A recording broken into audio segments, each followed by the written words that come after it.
please be seated.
All right, so we're having some technology problems. Mr. Durrell.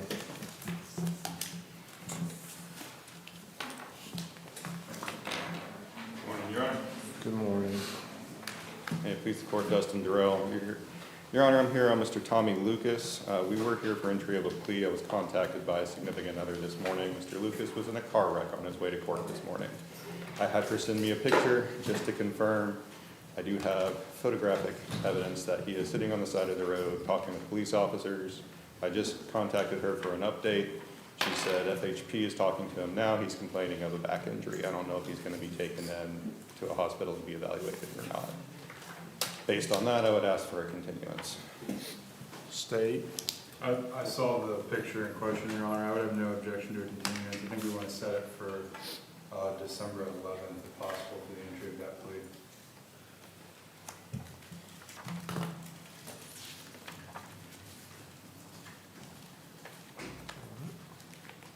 September 11th it is. December 11th, sorry. Thank you, Your Honor. And 9 a.m. again? Yes, sir. And that's for the change of plea. The state's agreeable. That's correct, Your Honor. Yes, Your Honor. I believe that's all I have, if I may be excused. Yes, sir. Thank you very much. Thank you.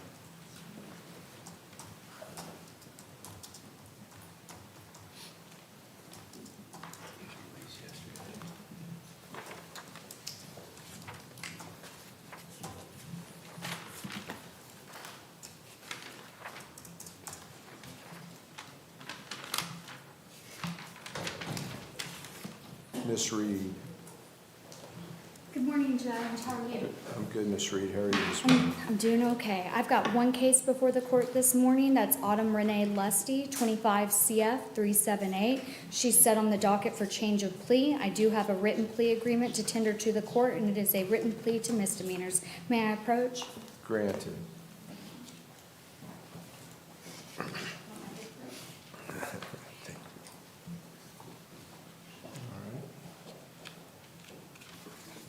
And she will be supervised by JCS, Your Honor. All right. And it's $250 in cost plus the cost of prosecution. Is that correct, Madam Clerk? Lesser included, resisting without. That's correct. And I put the statute number in the plea agreement as well. Thank you, Ms. Reed. Okay, thank you. All right, that concludes my business before the court. May I be excused? Thank you. Yes, Ms. Reed. Thank you. You guys have a wonderful day. Thanks.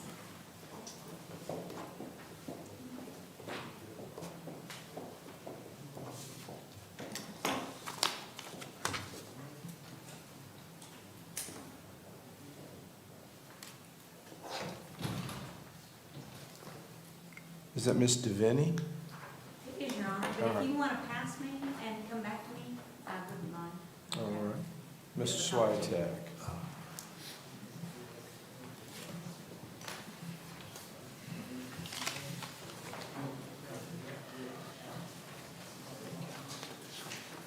Morning, Your Honor. Good morning, Mr. Swiatek. Your Honor, first for me this morning is Ernest Machino, 2022 CF 1486. All right.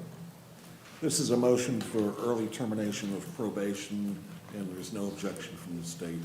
A proposed order was previously submitted. That's correct, Your Honor.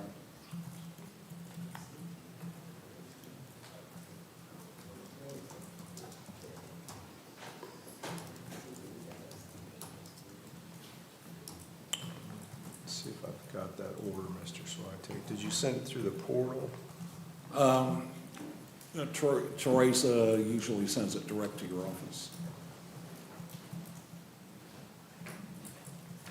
And the portal. But if not, I can resubmit.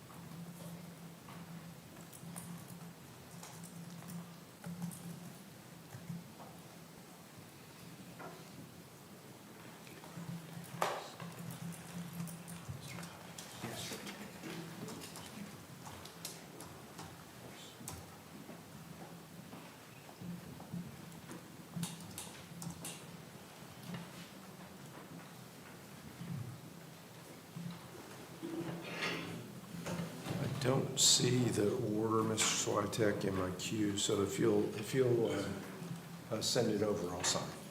Yes, sir. And a copy to Franny? Just through the portal, and it'll arrive appropriately. Okay, very good. Your Honor, next is Pilar Spillman, who's present. It's 23 CF 1529.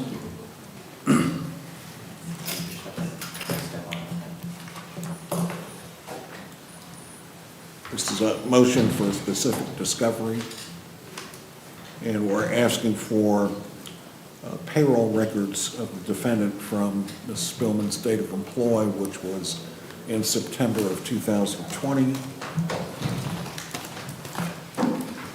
Then there are some matters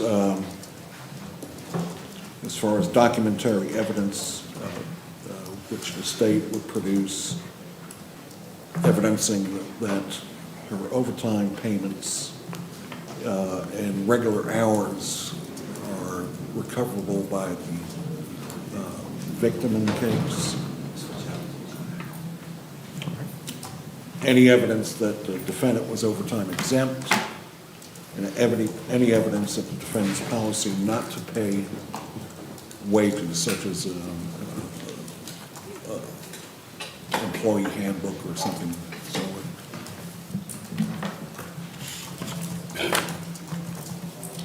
Mr. Snell advises he does have the payroll records. I just want to make sure we get them from September 2020. All right, Mr. Snell? That's correct. I was able to pick those up last week. I make a copy and give them. I spoke to Mr. Schweitzer this morning, and I didn't actually look to see when the start date was, so I'll make sure that we're on the same page as far as when the records are beginning. But I'll get those to him right away. All right, Mr. Switek, response? That'll be fine, as long as it's back to September 2020. All right. And if there's anything additional, you'll let the court know? Yes, sir. All right. Is an order necessary at this point?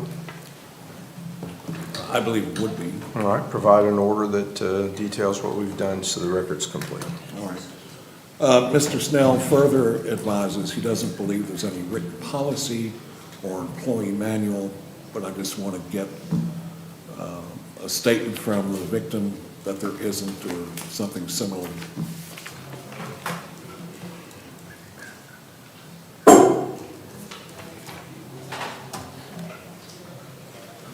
Mr. Snell? I'll double check with my victim, and I'll provide something that I can do. That's all I have, Your Honor. All right. Thank you. Thank you.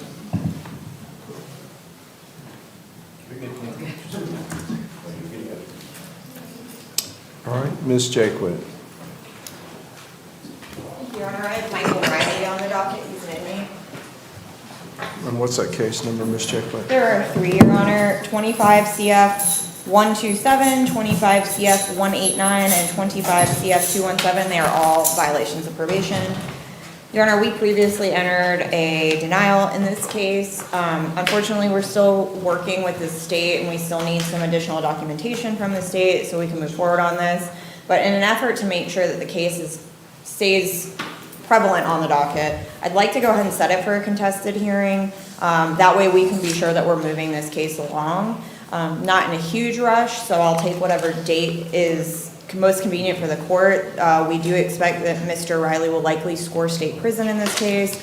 And so he does not have enough credit to cover that sentence. So it's not something where we're asking the court to set this special set it or anything of that nature. If we can't put it on until January, that is fine.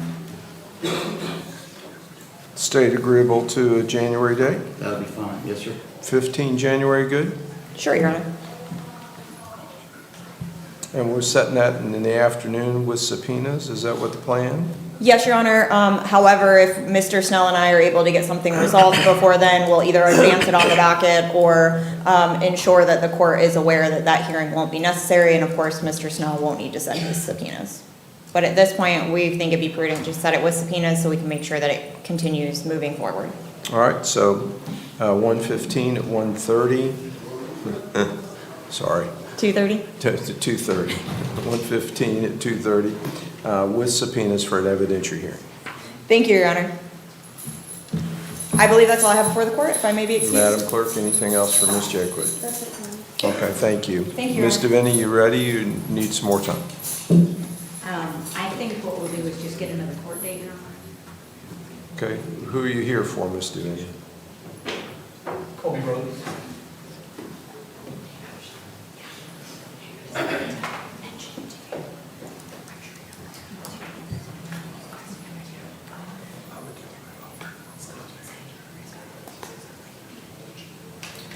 Your Honor, can we approach?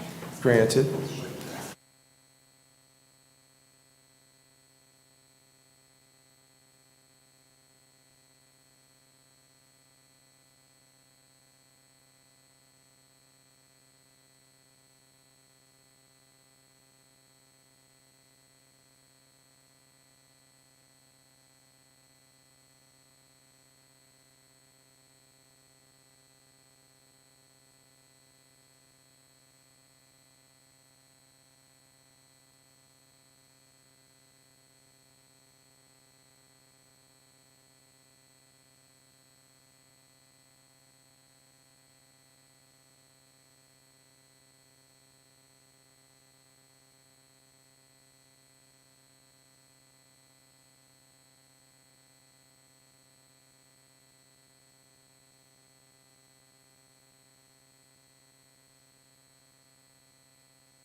I'm gonna try and get the formal for you.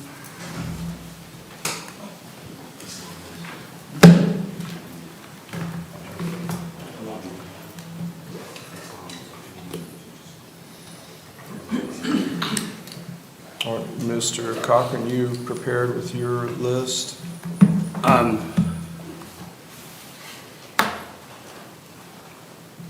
I do have some people But, Your Honor, I just spoke to my client. I just got offers, and I just gave those to my client, so I need to type up some agreements. But I do have several pleas that will be going. They're not ready yet. Okay.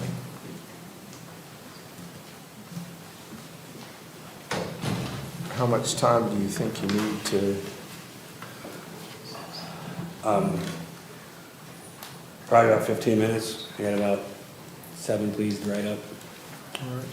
How about Mr. McKinney or Mr. Rare, are you ready with your cases? I don't think I have anything this morning, Judge. I'm just sitting in and waiting for my court. Okay. And Mr. Koch is in the attorney room. I can go check to see if he's ready. One moment here. Your Honor, I might have a couple of cases that we could resolve just administratively. All right, yes, ma'am, go ahead. If we could start with Trevor Brown, Your Honor. Let me get the case number for the court.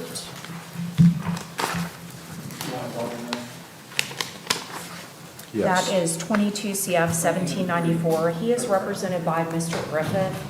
Mr. Griffith had filed a motion to continue. I believe the motion stated that he was undergoing surgery today.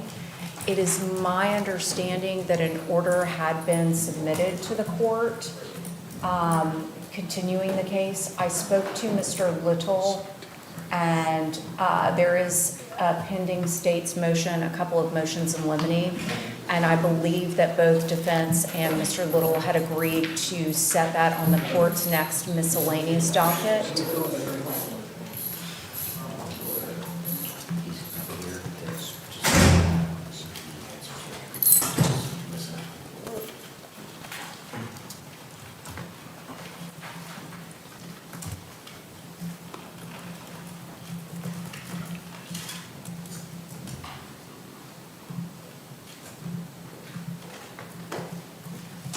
Yeah, I do see the order. I'm not sure why. It says it's reset for 22 January, so I'm not sure why it wasn't executed by the court. So I'll sign that now. Okay. Your Honor, there's also a code. Mr. Brown, what happened is your attorney is not well and right now and not available. And he filed a motion to continue, and I'm just imagining because of the problems we had with the case maintenance system that I didn't see the order until you got called down. And I've just signed the order continuing case to 22 January. Your lawyer will be in touch with you to chat with you about that, okay? Yes, sir. All right, thank you. Your Honor, his co-defendant is Brandon Lanew in Yes. 22 CF 1856. Correct. Mr. Powell, correct? Yes, sir. And it's my understanding that they were tracking together since they're co-defendants, and so that the motions could be heard if the court would agree to set that along for the January 22nd date as well. Yes, ma'am, it'll be so ordered.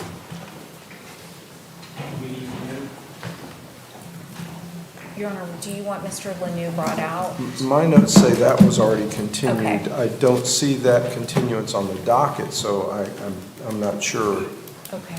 what happened there. He's on the list, so we have to try to go over here. Okay. He's on the list, so we can bring him over.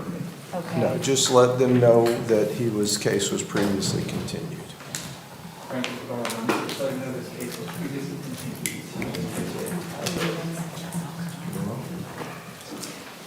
Your Honor, those are the administrative matters that I had. All right, Mr. Koch, do you have some cases we can move right now?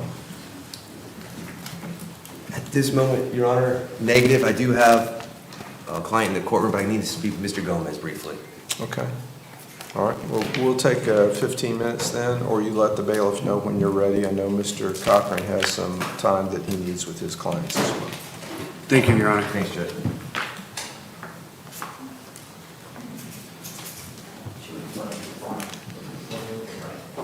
Brandon. You'll need to unlock your iPhone first. All right. This is something All rise.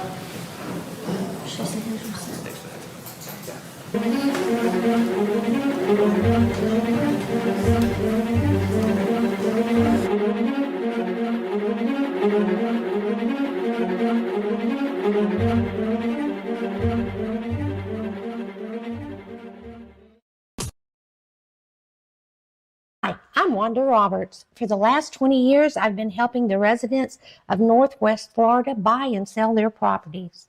My office is just 1 block south of the courthouse in historic downtown Crestview. Give us a call at 850-398-5389. Hi, I'm Michael Gilbert, defense attorney with Warrior Law. I represent those accused in Santa Rosa, Okaloosa, and Walton County. If you or anyone you know has been accused of a crime, give us a call. We can help.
Back Home Bakery Cafe is 2 blocks from the courthouse on Crestview's historic Main Street. We serve handmade pastries, espresso, and lunch items, and we're open Tuesday to Saturday from 7 a.m. to 4 p.m., serving lunch from 11 to 2. We hope to see you soon.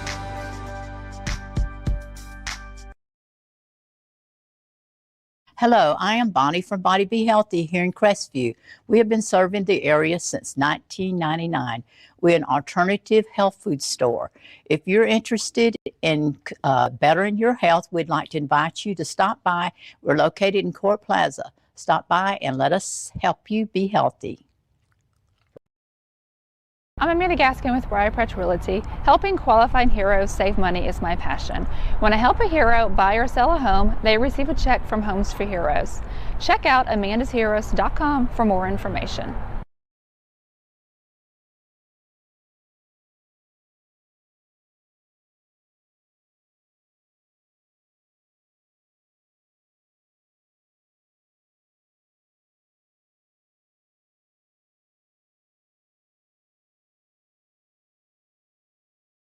For more than 70 years, the sweet aroma of the Crestview's Coney Islands burgers and hot dogs has permeated the downtown area. If you have not experienced the unique flavor of Crestview's Coney Islands burgers and hot dogs, then I encourage you to join us for lunch. Monday through Thursday from 10 a.m. till 3 p.m., Friday from 10 a.m. till 4 p.m., and Saturday from 10 a.m. till 2 p.m. We're located in historic downtown Crestview at 107 North Main Street. Call 850-683-1045.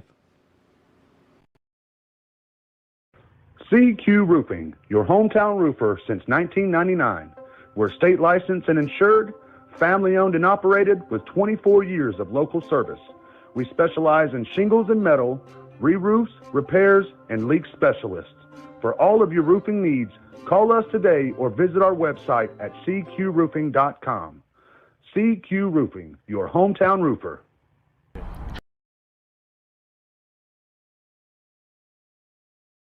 Hey, I'm David at Family Vision of Crestview.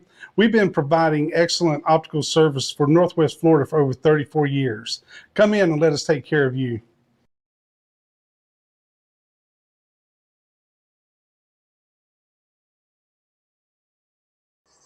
Man, I got this. Let's roll.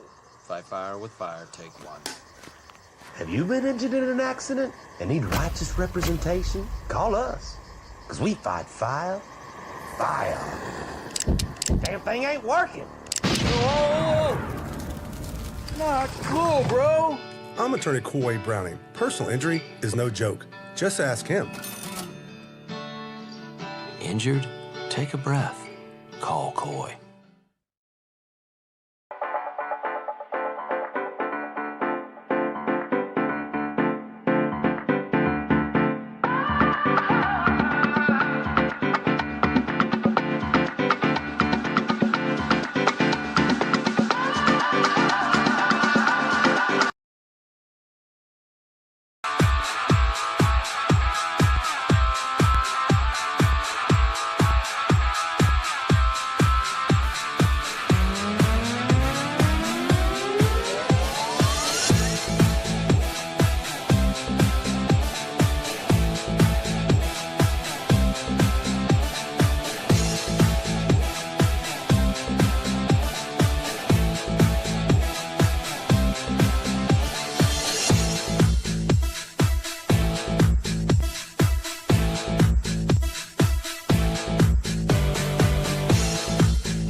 We're open Saturday 10 to 4, Sunday 10 to 3, and it's both our Crestview, Fort Walton Beach, and Eglin Air Force Base locations. So you have things to do, go and do it. Just know the UPS store is going to be here. Again, Sundays 10 until 3 p.m.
Hi, I'm Wanda Roberts. For the last 20 years, I've been helping the residents of Northwest Florida buy and sell their properties. My office is just one block south of the courthouse in historic downtown Crestview. Give us a call at 850-398-5389. Hi, I'm Michael Gilbert, defense attorney with Warrior Law. I represent those accused in Santa Rosa, Okaloosa, and Walton County.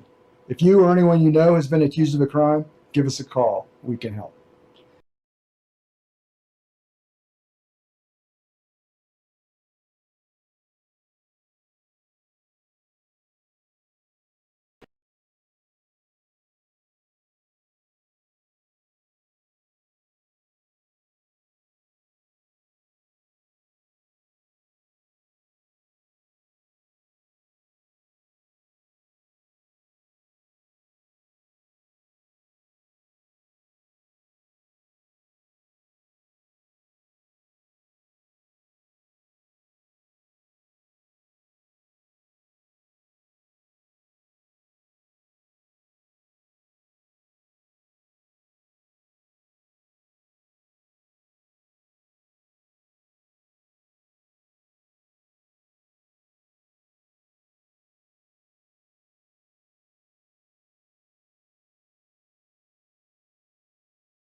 Back Home Bakery Cafe is 2 blocks from the courthouse on Crestview historic Main Street. We serve handmade pastries, espresso, and lunch items, and we're open Tuesday to Saturday from 7 a.m. to 4 p.m., serving lunch from 11 to 2. We hope to see you soon.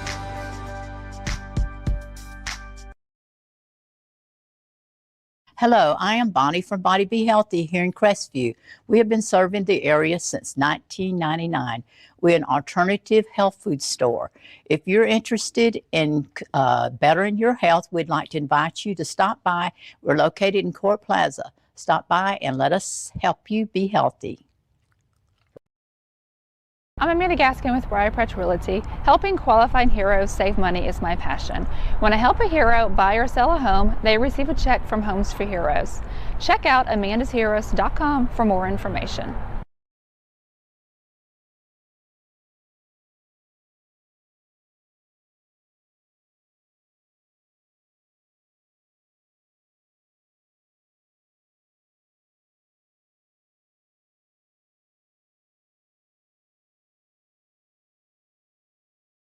For more than 70 years, the sweet aroma of the Crestview Coney Islands burgers and hot dogs has permeated the downtown area.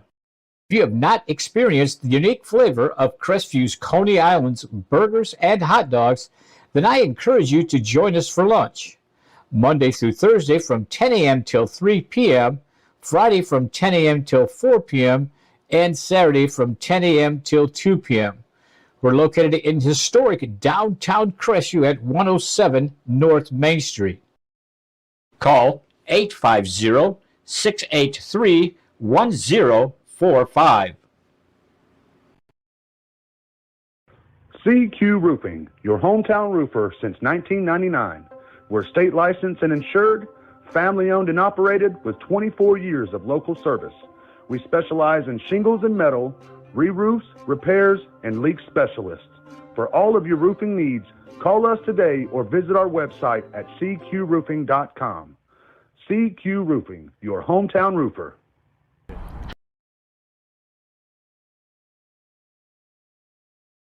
Hey, I'm David at Family Vision of Crestview. We've been providing excellent optical service for Northwest Florida for over 34 years. Come in and let us take care of you.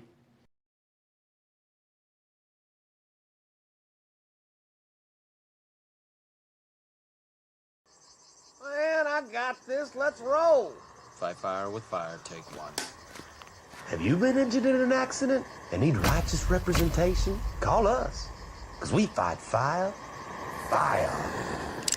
Damn thing ain't working. Whoa! Not cool, bro. I'm attorney Coy Browning. Personal injury is no joke. Just ask him. Injured? Take a breath. Call Coy.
We're open Saturday 10 to 4, Sunday 10 to 3, and it's both our Crestview, Fort Walton Beach, and Eglin Air Force Base locations.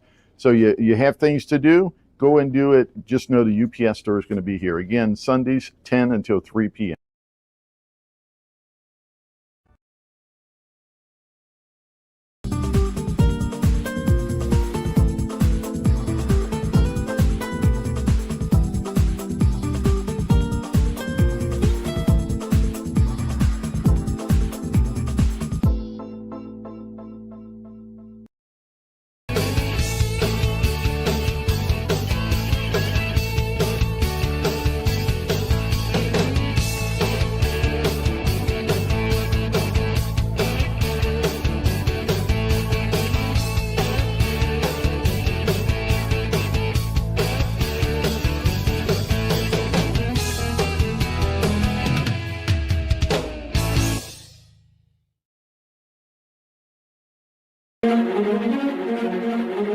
Hi,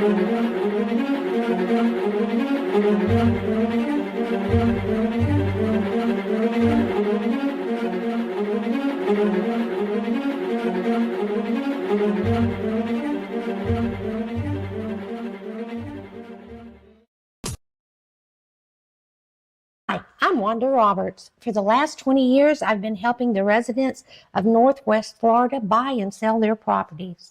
My office is just 1 block south of the courthouse in historic downtown Crestview. Give us a call at 850-398-5389. Hi, I'm Michael Gilbert, defense attorney with Warrior Law. I represent those accused in Santa Rosa, Okaloosa, and Walton County. If you or anyone you know has been accused of a crime, give us a call. We can help.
Back Home Bakery Cafe is 2 blocks from the courthouse on Crestview's historic Main Street. We serve handmade pastries, espresso, and lunch items, and we're open Tuesday to Saturday from 7 a.m. to 4 p.m., serving lunch from 11 to 2. We hope to see you soon.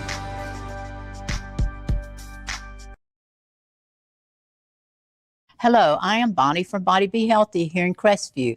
We have been serving the area since 1999. We're an alternative health food store. If you're interested in bettering your health, we'd like to invite you to stop by. We're located in Court Plaza. Stop by and let us help you be healthy. I'm Amanda Gaskin with Briar Patch Realty. Helping qualifying heroes save money is my passion. When I help a hero buy or sell a home, they receive a check from Homes for Heroes. Check out amandasheroes.com for more information.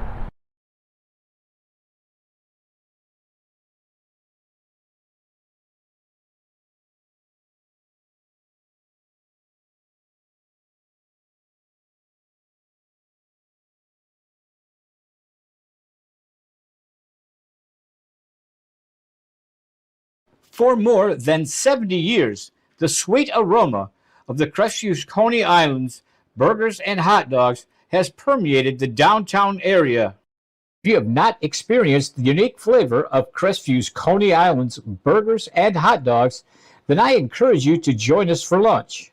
Monday through Thursday from 10 a.m. till 3 p.m., Friday from 10 a.m. till 4 p.m., and Saturday from 10 a.m. till 2 p.m. We're located in historic downtown Crestview at 107 North Main Street. Call 850-683-1045.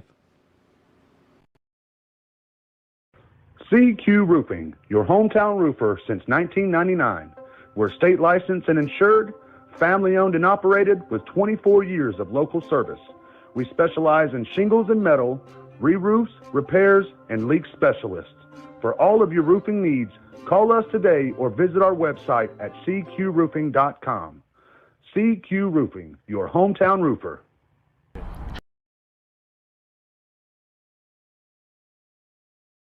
Hey, I'm David at Family Vision of Crestview. We've been providing excellent optical service for Northwest Florida for over 34 years. Come in and let us take care of you.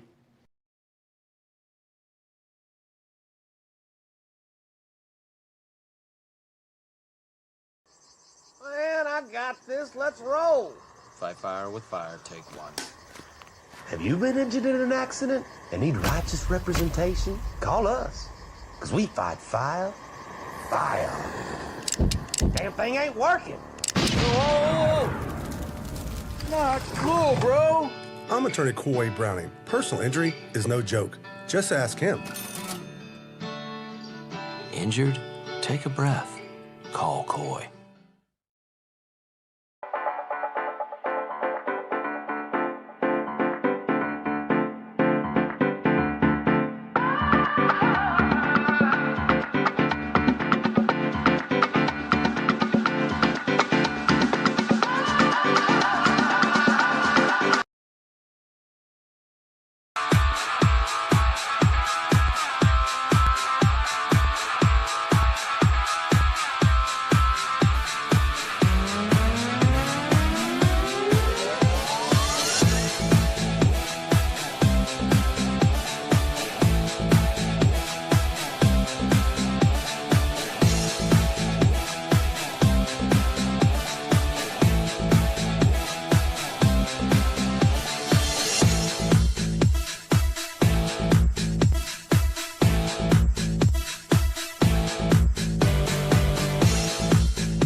We're open Saturday 10 to 4, Sunday 10 to 3, and it's both our Crestview, Fort Walton Beach, and Eglin Air Force Base locations. So you have things to do, go and do it. Just know the UPS store is going to be here. Again, Sundays 10 until 3 p.m.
Hi, I'm Wanda Roberts. For the last 20 years, I've been helping the residents of Northwest Florida buy and sell their properties. My office is just 1 block south of the courthouse in historic downtown Crestview. Give us a call at 850-398-5389. Hi, I'm Michael Gilbert, defense attorney with Warrior Law. I represent those accused in Santa Rosa, Okaloosa, and Walton County. If you or anyone you know has been accused of a crime, give us a call. We can help.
Back Home Bakery Cafe is 2 blocks from the courthouse on Crestview Historic Main Street. We serve handmade pastries, espresso, and lunch items, and we're open Tuesday to Saturday from 7 a.m. to 4 p.m., serving lunch from 11 to 2. We hope to see you soon.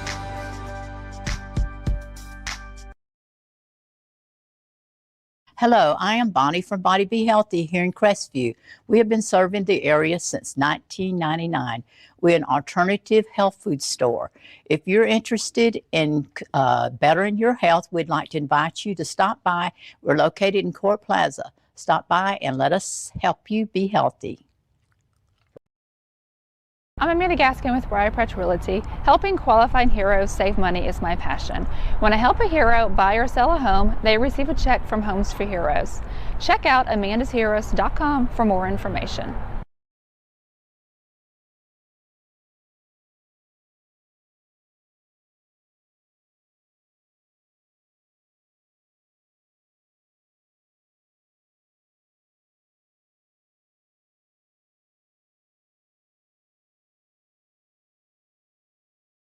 For more than 70 years, the sweet aroma of the Crestview Coney Islands burgers and hot dogs has permeated the downtown area. If you have not experienced the unique flavor of Crestview's Coney Islands burgers and hot dogs, then I encourage you to join us for lunch. Monday through Thursday from 10 a.m. till 3 p.m., Friday from 10 a.m. till 4 p.m., and Saturday from 10 a.m. till 2 p.m. We're located in historic downtown Crestview at 107 North Main Street. Call 850-683-1045. CQ Roofing, your hometown roofer since 1999. We're state licensed and insured, family owned and operated with 24 years of local service. We specialize in shingles and metal, re-roofs, repairs, and leak specialists. For all of your roofing needs, call us today or visit our website at cqroofing.com. CQ Roofing, your hometown roofer.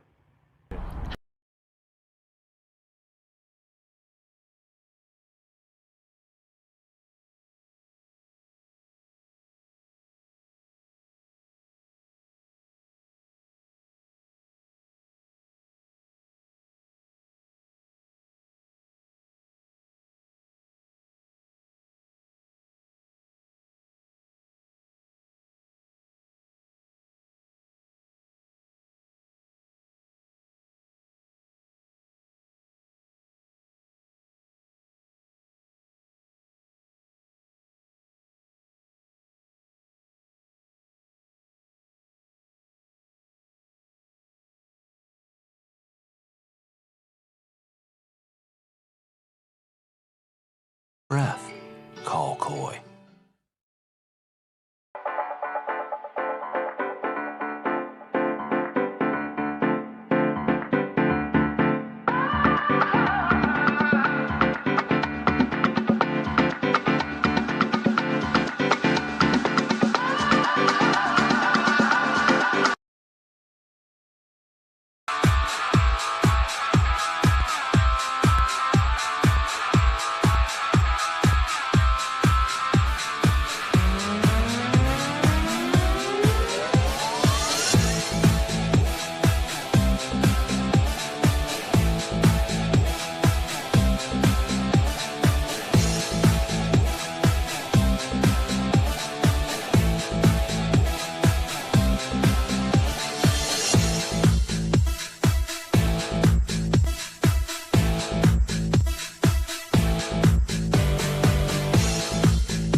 We're open Saturday 10 to 4, Sunday 10 to 3, and it's both our Crestview, Fort Walton Beach, and Eglin Air Force Base locations.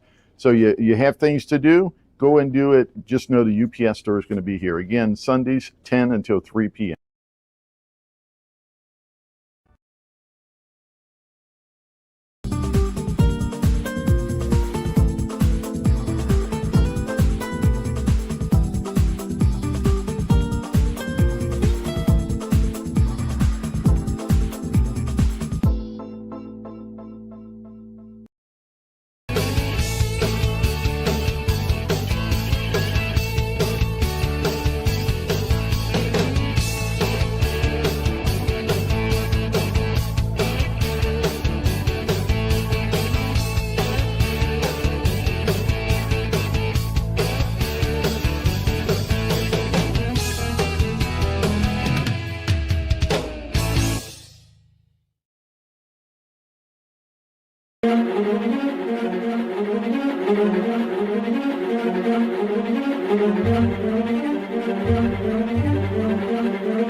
Wanda Roberts. For the last 20 years, I've been helping the residents of Northwest Florida buy and sell their properties.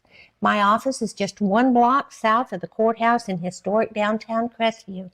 Give us a call at 850-398-5389. Hi, I'm Michael Gilbert, defense attorney with Warrior Law. I represent those accused in Santa Rosa, Okaloosa, and Walton County. If you or anyone you know has been accused of a crime, give us a call. We can help.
Back Home Bakery Cafe is 2 blocks from the courthouse on Crestview's historic Main Street. We serve handmade pastries, espresso, and lunch items, and we're open Tuesday to Saturday from 7 a.m. to 4 p.m., serving lunch from 11 to 2. We hope to see you soon.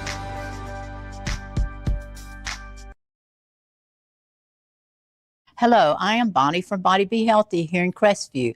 We have been serving the area since 1999. We're an alternative health food store. If you're interested in bettering your health, we'd like to invite you to stop by. We're located in Court Plaza. Stop by and let us help you be healthy. I'm Amanda Gaskin with Briarpatch Realty. Helping qualifying heroes save money is my passion. When I help a hero buy or sell a home, they receive a check from Homes for Heroes. Check out amandasheroes.com for more information.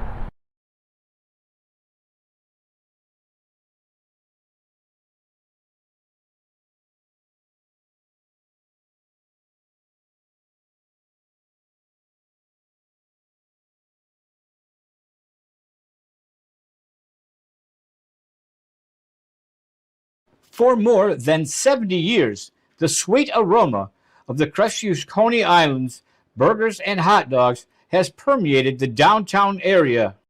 If you have not experienced the unique flavor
Ms. Devaney?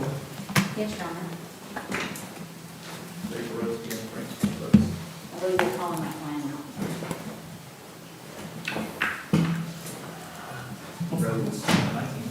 And I'm here on behalf of Colby Aaron Roche. And case numbers 23 CF 832 and 23 CF 2396. And we have reached an agreement.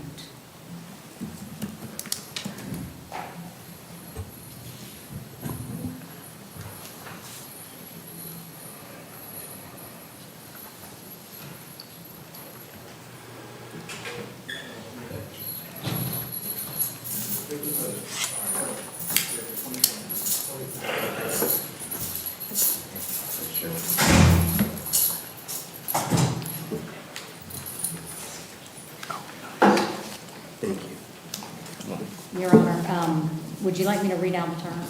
Yes, please. In this case, Your Honor, the defendant will be admitting the violation of probation for both cases 832 and 2396.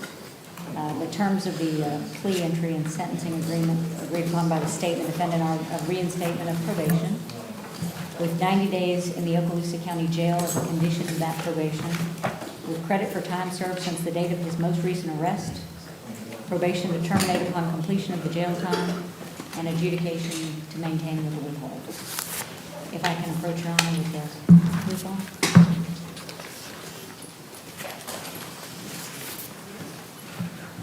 Is that the state's agreement? Yes, Your Honor. That's the state's agreement.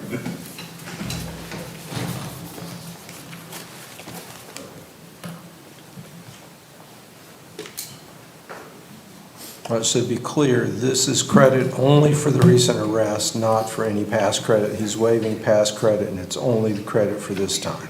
Yes, Your Honor. So this is a net sentence as to this arrest. Yes, sir.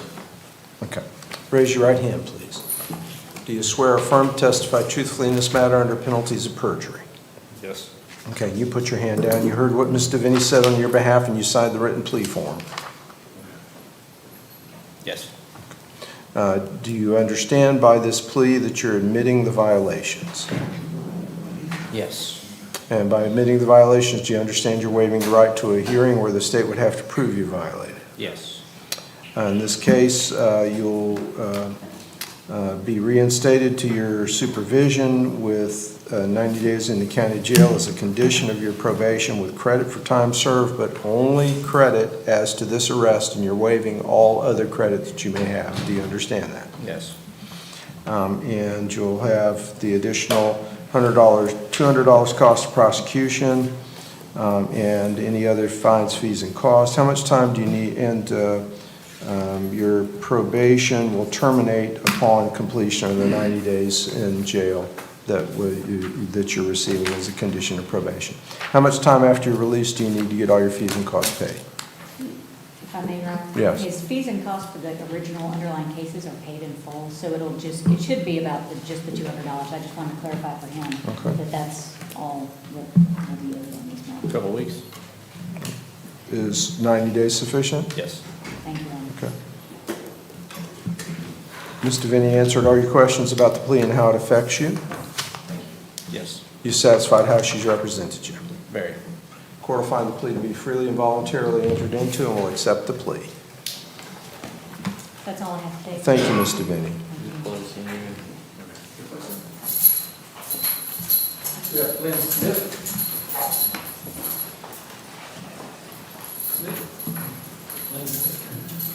Judge, this is Mr. Flynn Smith, two case numbers, 22 CF 1956, 22 CF 962, Your Honor. All right. Judge, we will be entering denial on both case numbers, asking to get set on the next court date. And behind the scenes, I'm going to have you evaluated for potential placement in Keaton and Phoenix House. Do you want to set this for a hearing with subpoenas? Negative. Judge, as for my client, I am going to get him evaluated for potential placement in Keaton and Phoenix House. So if I can get a continuance with no subpoenas. You are aware that there's a 10-year DOC suspended? Yes. Okay. We'll be ready for hearing at the next available date. You want to set it off long enough that you can do your evaluation? I guess my concern is just setting it off without, how long will it take, you think, to get that done? Judge, when is our next court date for VOPs? December 11th. December 11th, December 18th. Could we just put it on December 18th without subpoenas? I think I can get them evaluated for Phoenix and Keaton before then. There is a suspended sentence in this case, Judge, for 10 years. I want to use all assets and all avenues for this case for potential plea to the bench, hearing, but I'd like to get him possible placement. Do you think you can have that accomplished by the 18th? I'm hoping. I mean, we got the holidays, but as soon as possible. Because correct.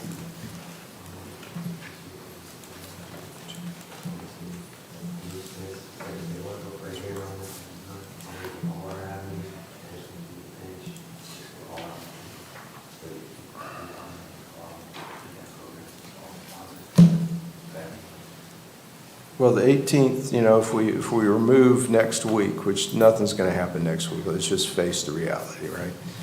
So that gives you essentially 3 weeks to get the evaluation done and return for the hearing.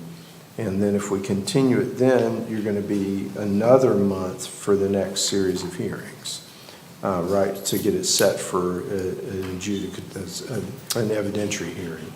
So I guess that's my struggle if we want to just go ahead and say, let's set it for the evidentiary hearing on January 15th.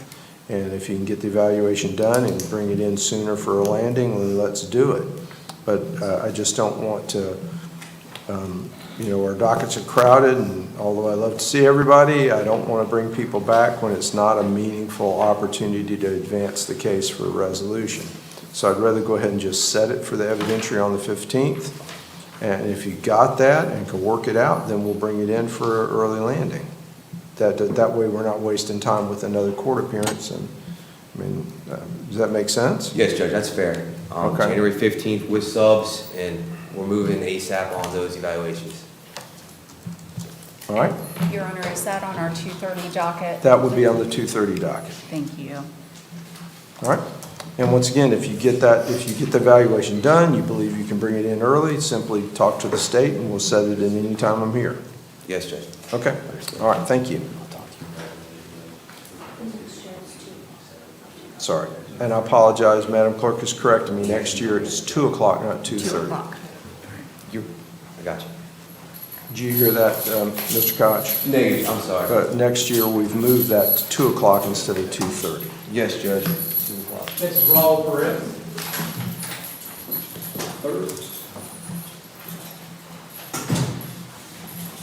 Judge, this is Mr. Raul Perez III, and we are here on 24 CF 903, 24 CF 2182, 25 CF 71, 25 CF 74, 25 CF 75, 25 CF 642, 25 CF 643, and 25 CF 644, Your Honor. Judge, if I just have a brief moment for a signature, this will be a change.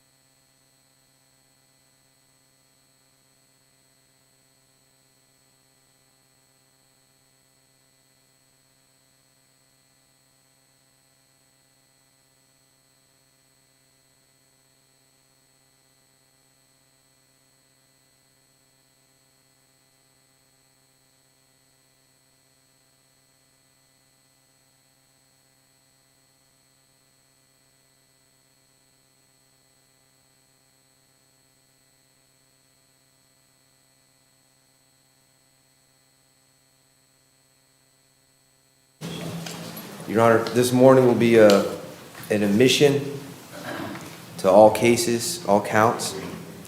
This would be to admit to the violations, maintain the withhold. There's I apologize, I'll have to scratch this out. It's going to be $100 cost prosecution in each case. 1, 2, 3, 4, 5, 6, 7, 8. So that's a total of $800 VOP cost prosecution. And defense costs would be $850 total for all the cases. I had a handwrite to make that adjustment. I'll have my client initial by that.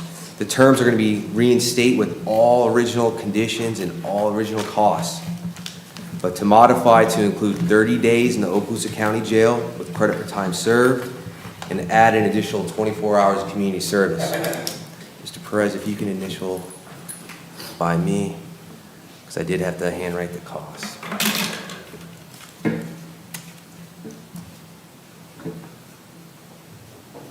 Excellent. Your Honor, if I may approach with the signed plea form and this horseshoe. Granted.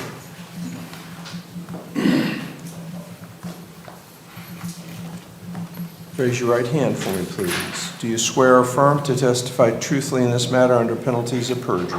Yes. Okay, you put your hand down. You heard what Mr. Koch said on your behalf, and you signed the written plea form. Yes, sir. Do you understand by this plea arrangement that you're admitting the violations? Yes. And that tells me, Judge, I violated just the way those affidavits and reports says I did. Yes. Do you understand by doing this, you're waiving your right to a hearing where the state would have to prove your violation? Yes. In this case, you'll have the additional fees and cost and be reinstated to your original conditions with the provision of the 30 days in the county jail credit for time served and the additional 24 hours of community service. Mr. Koch answered all your questions about the plea and how it affects you? Yes. Satisfied with how he's represented you? Yes, Your Honor. Court will find the plea to be freely and voluntarily entered into and will accept the plea. Thank you. Thank you so much.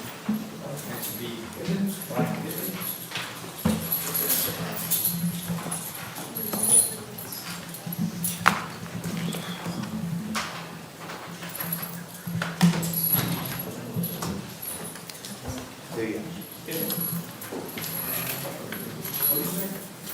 And Mr. McKinney, are you going to be representing Corey Barnes or? Mr. Cochran. I believe that's going to be Mr. Okay. Do you know if he's prepared to go forward today, or are we going to be continuing that? Yes, sir. My understanding in speaking to him this morning is he needs additional time due to the thousands of pages of transcripts. Okay. All right, well, as soon as Mr. Cochran's back, let's see if we can get that, because I do have, folks standing by to deal with that, okay? So as soon as Mr. Cochran's ready. Say again?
I hear you. Judge, thank you. This is Mr. Brian Pippin in 23 CF3.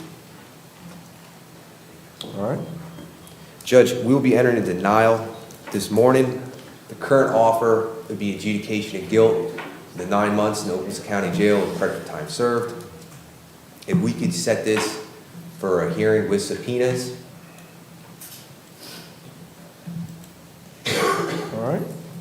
How quickly will you be ready, State? I can do the 11th to the 18th. You be ready, Mr. Koch? Yes, Judge. All right, so we'll set it. Madam Clerk, how does the 11th look?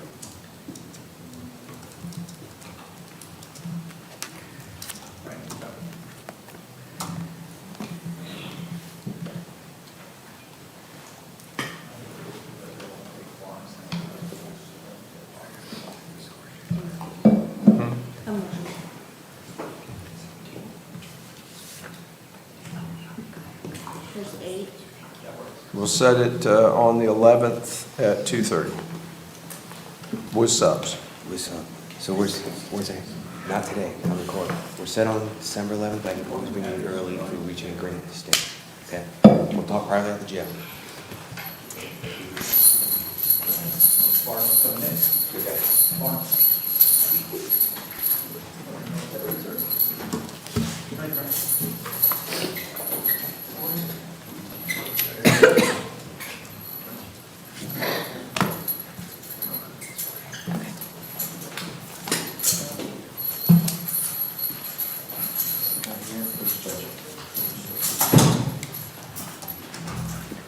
Morning, Your Honor. Mr. Cochran, and as I advance this on the docket in my review today, I recall that Mr. Ufferman withdrew and the PD was appointed. This is a substantial case with lots of information. We've been previously set to do the full hearing on this matter, and I just wanted to be certain that you were in a position to proceed or not, and if not, let's go ahead and get this specially set to give you adequate time to be prepared to represent your client to the best of your ability. Yes, Your Honor. I would ask to reset this after the new year if possible. There's thousands of pages of trial transcripts that I have to go through. Do you think you can be ready on 22 January? I put every effort into being ready, yes, sir. Well, I want to be sure you have the time necessary so you can do the job necessary for your defendant, your client. So we'll set it for the 22nd, and if you reach a stumbling block, reach out to the state and let them know. I'll move that. I want you to be in a position to do everything you need to do to adequately represent the defendant. Yes, Your Honor. All right. So given that, we should be certain that you submit me an order that indicates the defendant should stay here so you have access to the defendant during the pendency of these proceedings. I don't want, through some administrative issue, for the defendant to be returned and you not have access to him to be able to adequately prepare for your hearing. So be sure to submit me an order indicating that the hearing is reset for 22 January at 2 o'clock. And that the defendant is to remain housed here in Okaloosa County so that you can have access to him to effectively communicate with him in preparation for the hearing. Yes, Your Honor. Okay? I'll get that order today. All right. All right, very good.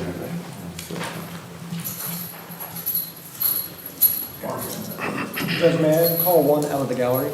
Yes, sir.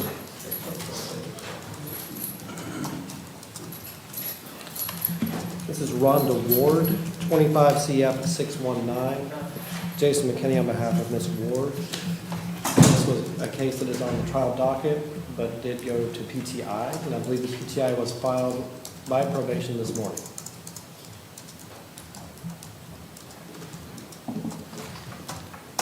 All right. Madam Clerk? Yes, Your Honor, it's been filed today.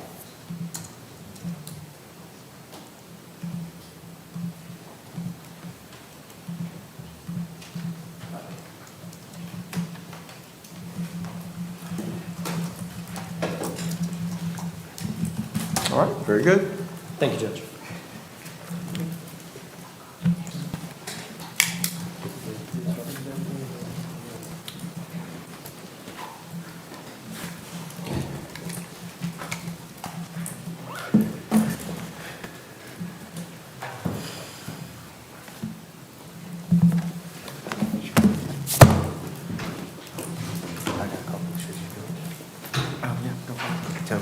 I don't have any more of the gallery. I think I have yours now. I have a couple of questions, or I don't want to jump Okay. Judge, if I may call Mr. Joe Pettit in 24 CF 2912, who's present and approaching, Your Honor. Yes. And if I may add a misdemeanor case also that's out there, it's 25 CT 997. 997? Correct, Judge. Yes, Your Honor. This was a case that's set for trial. We do have a plea agreement for both those cases. If I may ask, do you wish to move forward with this plea agreement? Joe? You got another choice. Well, we can certainly set this for trial. That's still an option. Well, you told me we're going to try. I know. Before we talk about facts of the case or anything like that, today we can either accept this plea that we've talked about and discussed, or we can set this for trial. Would you like to enter this plea this morning?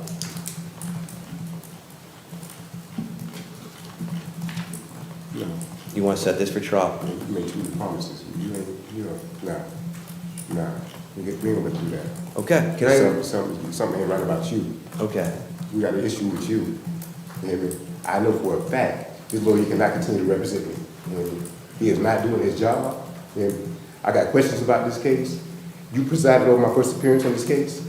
You made a statement at my first appearance that you don't like it, but you want to let the statement in the public defenders sort it out because the whole situation with this. I mean, because of a clerk error. This issue, all this initiated. I would not talk about the facts of this case, but I mean, it's all on the record. But I don't want to step on your toes. But I don't want to take it, sir. Okay. All right. So we're set for trial then, and so we'll. When do we want to try the case? The first or second week? I want Monday. I want to pick and go on Monday. Say again? Pick and go on Monday. This coming Monday? that's fine with defense, Judge. If I just may lay the last offer on the record, just to preserve the record. Okay, go ahead. If I may. Judge, let's start with the 24 CF 2912. I'm going to ask him something real quick.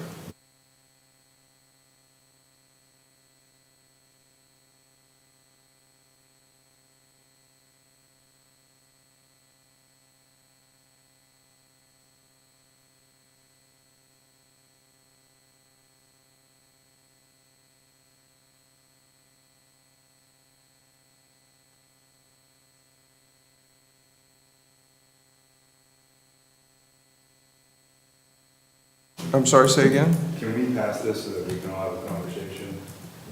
Because I think there's a little bit of a misunderstanding in terms of what the plea could be, so I want to have a conversation and don't do this record. All right, sure, we can pass that, give you a chance Thanks, to Judge. talk. Thank you, Mr. Gomez. Sorry about that. I'll defer, Deputy. Are you ready for your next meeting? Absolutely. Jeremy K. Ross. Mr. Snow. This is Mr.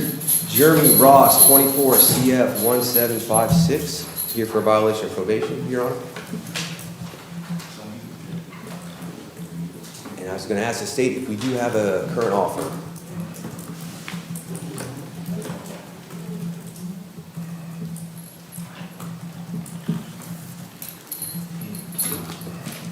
If I have a brief moment, Mr. Snow, Judge.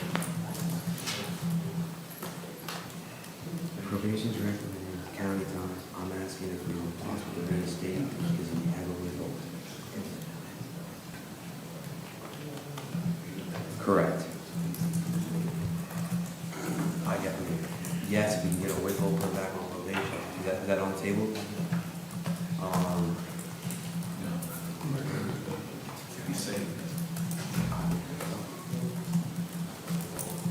Maintain a withhold, put it on the hands, so pass them out. Judge, I'm sorry. Your Honor, I did speak with Mr. Snell. There is a current offer on the table. I would like to recall Mr. Ross after I draft up a plea form. We can talk about it privately. Okay, yes, sir. All right. So we'll pass you up. Thank you, Judge.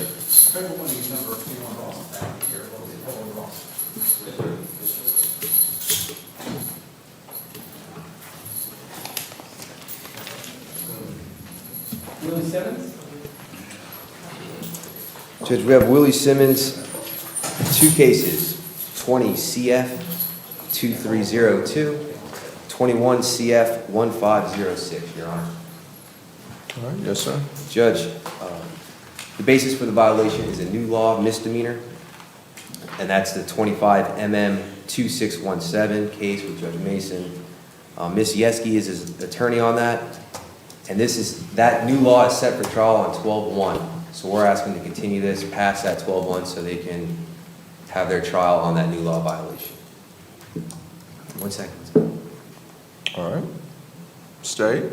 The state would just ask that we set it with subpoenas for a BOP evidentiary hearing. 1218 with subs. 1218. Yes, Judge.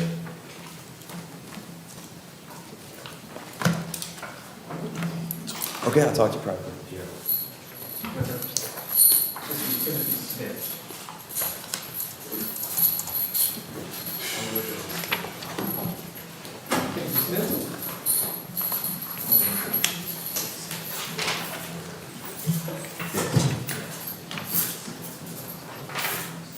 Correct, but this is available?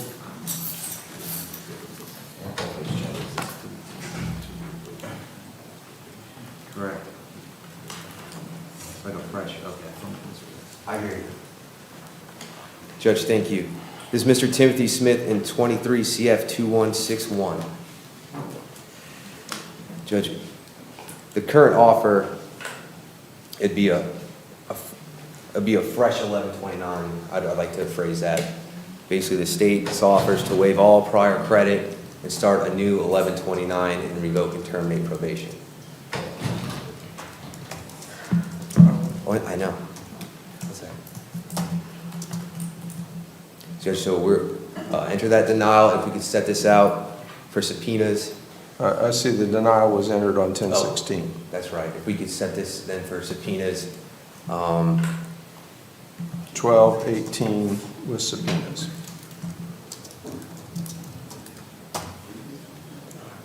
I'll talk to you privately.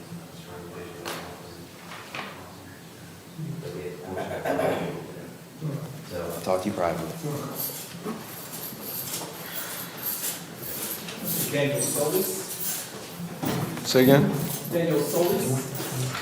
S-O-L-I-S. Thank you. Without initial on. No, without. Judge, excuse me. This is Mr. Daniel Solis, 24 CF 426. Judge, yes, we would be entering a denial, requesting a continuance without subpoenas. Current offer, 12.6 months, Department of Corrections, with credit for time served, Your Honor. And I spoke to my client briefly this morning with that offer. There's some questions I want to answer, but I can always bring, Mr. Stalls, I can bring you in if we reach that agreement, understanding earlier than whatever the next court date's going to be. State? No objection. All right, 1211, no subs. 1211, no subs. Thank you, Judge.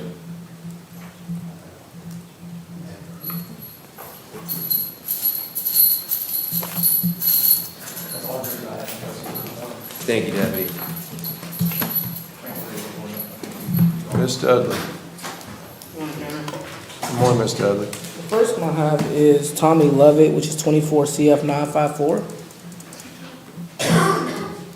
There's a waiver on file. Mr. Lovett has completed all of his probation requirements. I had previously provided everything to the state, and I did show the state the letter from his follow-up treatment, showing that he didn't have to have any continued treatment. That's correct, Your Honor. I observed that today, and it's going to be added to our file. At this time, we would announce a dismissal of the DOJ and termination of probation, Your Honor.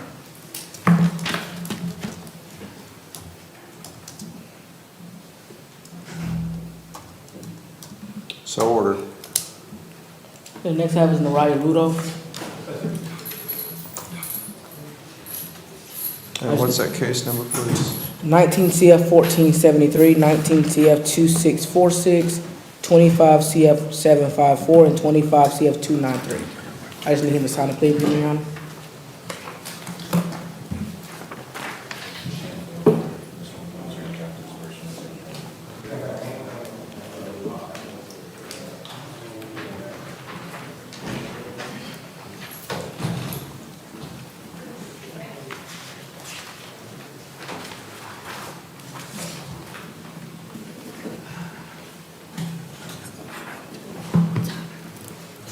And Mr. Rudolph will enter an admission to the VOP charges in 19 CF 1473 and 2646.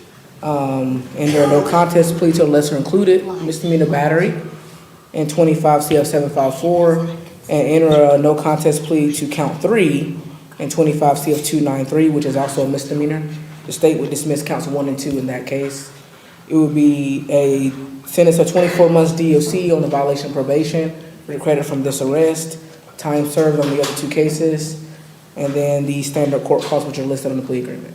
If I may approach. Granted. Is that the state's agreement? Yes, sir. That's the state's agreement. Raise your right hand for me, please. Do you swear or affirm to testify truthfully in this matter under penalties of perjury? Yes, sir. All right, you can put your hand down. You heard what Ms. Dudley said. You signed the written plea form. Yes, sir. How old are you? 23.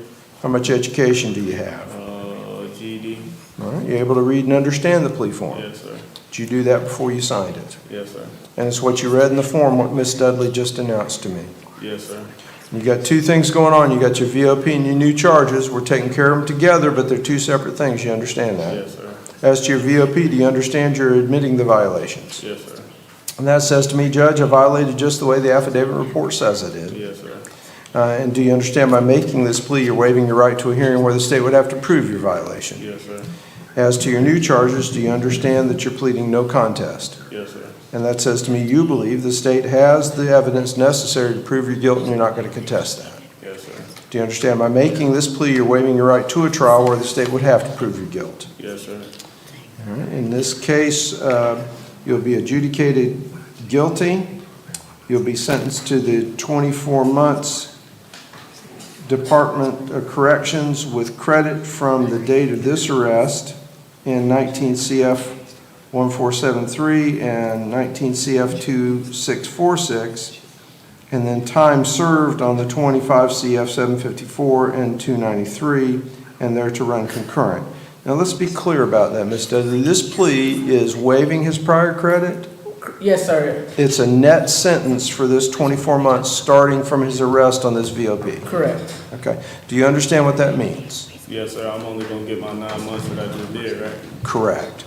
And that's part of the negotiation that Ms. Dudley had with the state, that you're waiving any prior credit you have, because an ordinary defendant is entitled to all credit for time served. The only reason I'm addressing this is once you get off to DOC, other people are going to go, well, that doesn't make any sense. Why aren't you getting credit? But that's part of the negotiation Ms. Dudley got to get you this sentence, which is actually a departure, isn't it? Correct, Your Honor. And so that's the reason that it's done this way. Does that make sense? Yes, sir. I just want to be sure you understood that. Now, with that, has Ms. Dudley answered all your questions about the plea and how it affects you? Yes, sir. She answered all your questions? Yes, sir. Are you satisfied with what she's done for you? Yes, sir. Court will find the plea to be freely and voluntarily entered into and accept the plea. Thank you.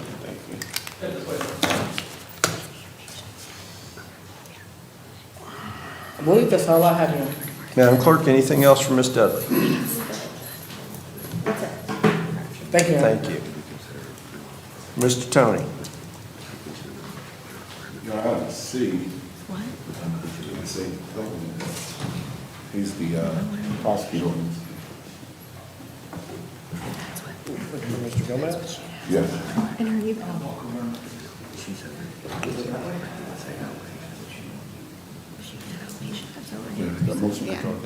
Your Honor, in the interim, with regards to State of Florida versus Justin Wade Patterson in case 2024 CF 53, the public defender was appointed, Your Honor, and I've been detained by Mr. Patterson. So I'm sure they're going to want to be relieved from this case. The public defender's office would like to be relieved from this case, Judge. The PD is relieved.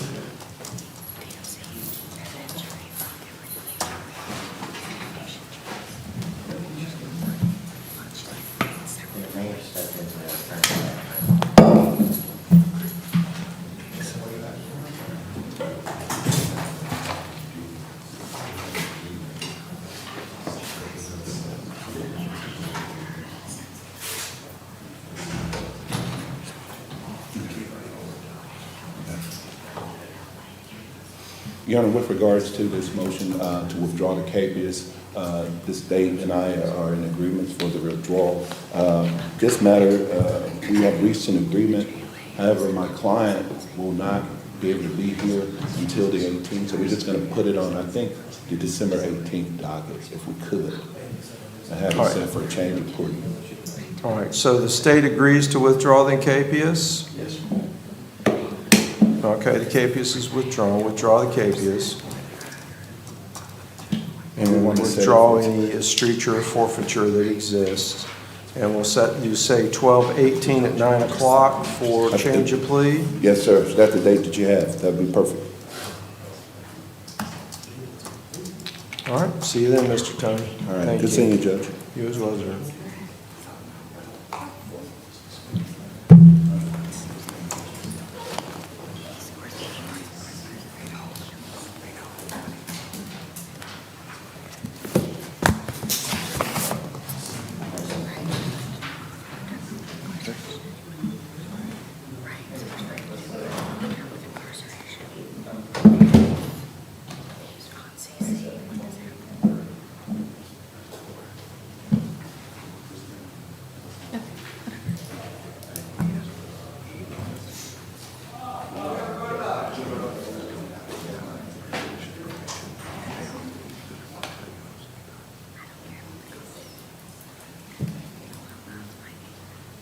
Mr. McKinney, you go ahead if you got some.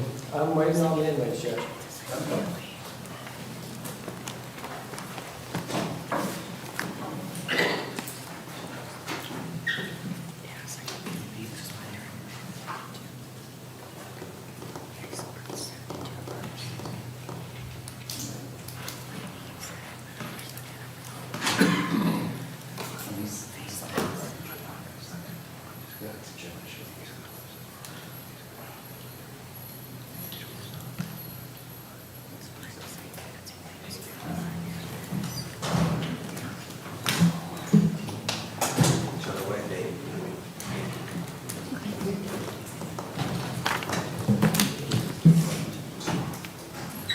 Marcus L. Thompson.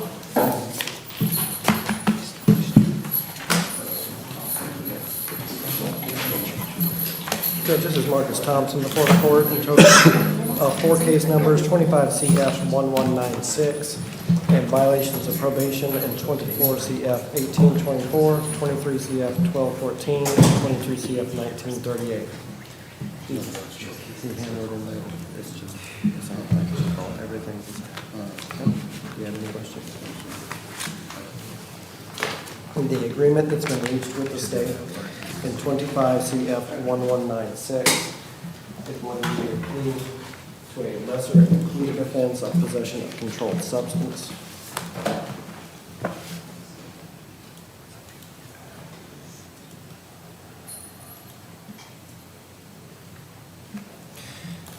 In count 2, which is a misdemeanor, that would be time served.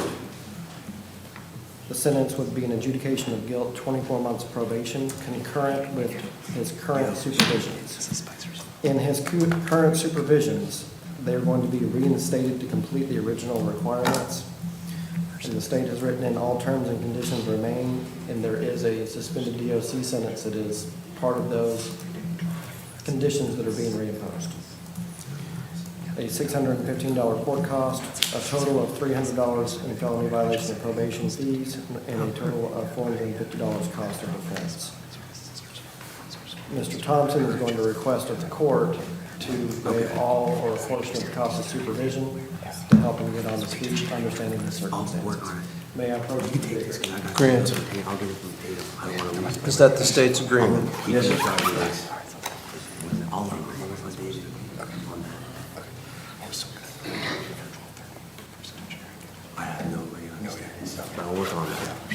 All right. So it's the one new charge and the 3 VOPs, correct? Correct. Okay. Raise your right hand, Mr. Thompson. Do you swear affirm testify truthfully in this matter under penalties of perjury? Yes, sir. Okay, you can put your hand down. Now, you heard what Mr. McKinney said and you signed the written plea form. Yes, sir. How old are you? 42. How much education do you have? Some college. Are you able to read and understand the plea form? Yes, sir. Did you do that before you signed it? Yes, sir. And is what's in there what Mr. McKinney just announced? Yes, sir. All right, so you got two things going on. You got your new charges and your VOP. We're taking care of together, but they're two different things. You understand that? Yes, sir. As to your new charge, any, as to your VOP, you understand that you're admitting the violation. Yes, sir. And that says to me that you violated your probation just the way the affidavit report says you did. Yes, sir. Do you understand by doing this, you're waiving your right to a hearing where the state would have to prove that violation? Yes, sir. As to your new charges, do you understand that you're pleading no contest? Yes, sir. And by doing that, I understand you to say you believe the state, and by the way, this is to a lesser included offense of possession of a controlled substance, not the original charge, right? Yes, sir. You understand that what I understand you to say by pleading no contest is you believe the state's got the evidence to convince the jury of your guilt on that charge, the lesser included charge, and you're not going to contest that. Yes, sir. And by doing this, do you understand you're waiving your right to a trial by the jury where the state would have to prove your guilt to the jury? Yes, sir. All right. In this case, in all cases, you'll be adjudicated guilty and sentenced to the 24 months of probation and your new charge concurrent with your other supervision. And in your violations, you're going to be reinstated to complete all your original conditions. All the terms and conditions remain, including the suspended sentence. And then you have the additional fees and costs that were discussed. Yes, sir. Mr. McKinney answered all your questions about the plea and how it affects you. Yes, sir. And you're satisfied with how he's represented you. Yes, sir. Now, I think in one of the other proceedings, you indicated, I believe, that you were going to try to move somewhere else. Is Yes, that sir. all right? So now, I can't guarantee that will happen. In the old days, the judge used to be able to say yes or no, but now it's between the individual states. So wherever you want to go has to agree to accept you. And if they agree to accept you, then the state can transfer supervision. Yes, sir. But it really doesn't matter what I say anymore, right? So you need to understand that if the sister state says, no, we're not going to take you, then you can't leave. You got to stay here. Yes, sir. You understand that? Yes, sir. I just want to make that clear. Some people get confused about that, so I want to be clear about that. And you can't leave until probation gives you permission to go. Yes, sir. All right. The court will find the plea to be freely and voluntarily entered into and will accept the plea. Yes, sir. Thank you. Judge, as to the cost I'll of... waive the cost of supervision, Okay. considering all of the fees and costs that are outstanding. Washington.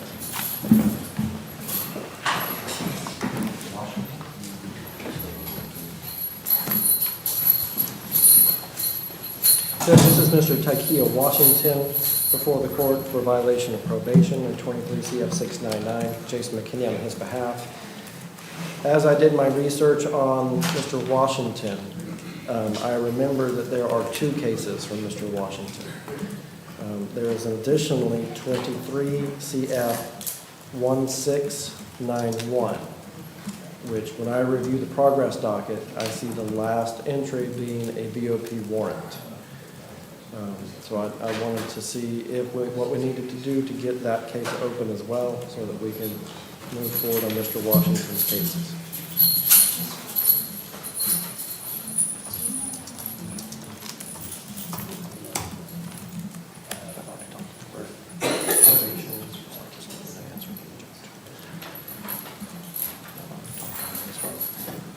Yeah, I see that warrant was issued 8/26. Yes, sir. And I spoke with court security today. They did not see an active warrant in their system. So in times past, we've had to have probation resubmit the warrant. In times, we've also had some success with serving what's in the court record. I wanted to defer to Your Honor. Well, if y'all will approach.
All right, so that'll be transmitted, and we'll have it for service hopefully, and we'll set this with a denial on 12/11, and hopefully we'll have that all squared away then on the 11th. And yes, Judge, and if we get everything squared away ahead of that court date even, then I'll reach out to Your Honor to see if we can put it on an earlier date. Any day I'm here and available, I'll take a plea if you have an arrangement.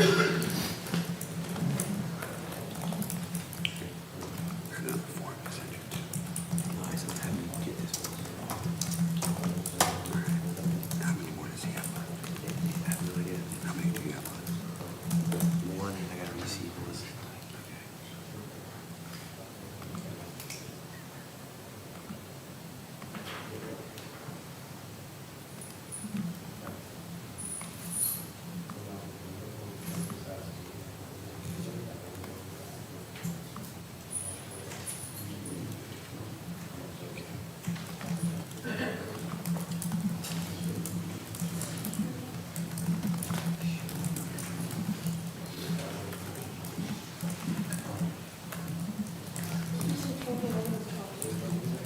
12/11.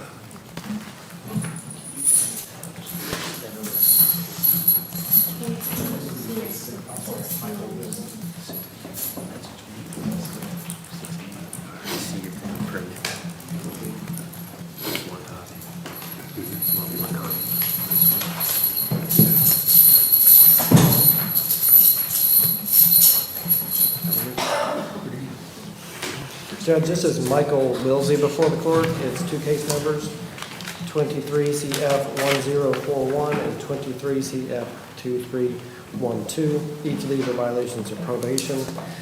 There was a pending evaluation which found Mr. Wilsey competent to proceed, as will make for the record. And at this point, we just need an offer from the state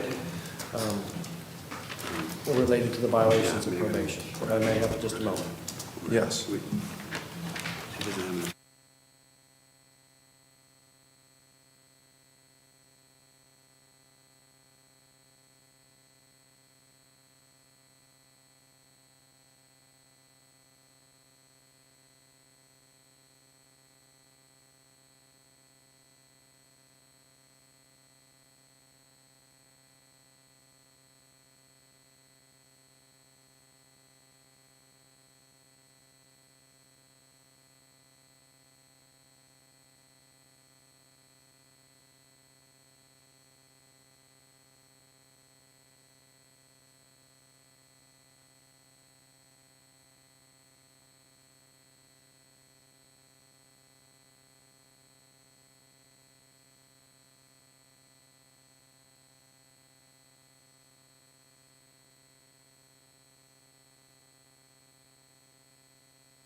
Call Mr. Wilsey at the end of the docket. I'll need to write that up.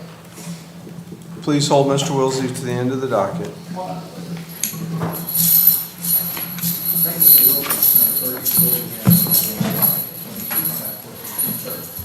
Next we have Mason Weston.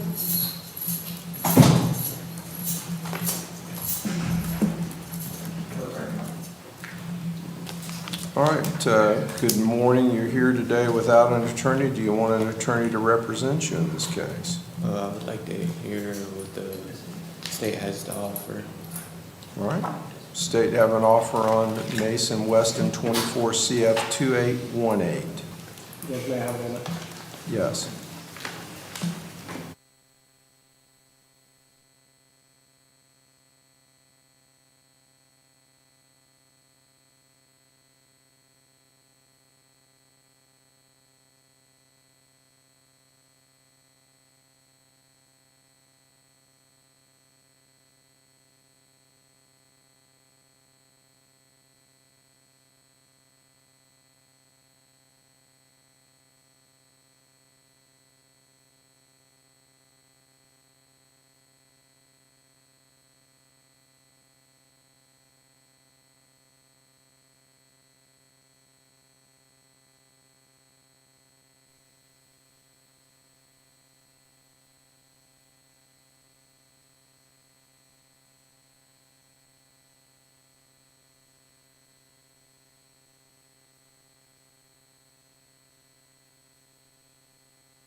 The offer from, to resolve the case today, Your Honor, would be 11 months, 29 days in county jail with credit beginning on his date of arrest for this VOP.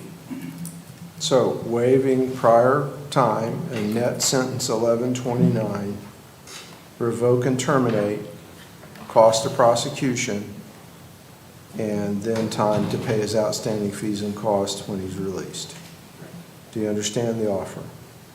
Do you feel comfortable either accepting or rejecting that without the assistance of an attorney, or do you want a lawyer? May I have a moment as a friend of the court, Judge? Yes.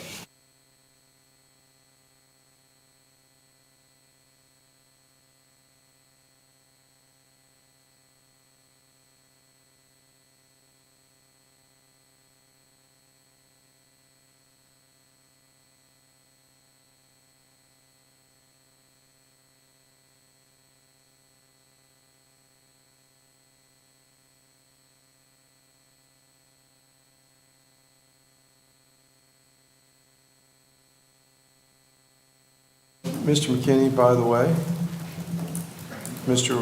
Weston was appointed the PD at first appearance, and I'm not sure why. So, Judge, I'm familiar with Mr. Weston, and I've been meeting with him in the jail anyhow. so what? And once again, I'm not sure about the contents, but you are appointed. Thank you, Judge.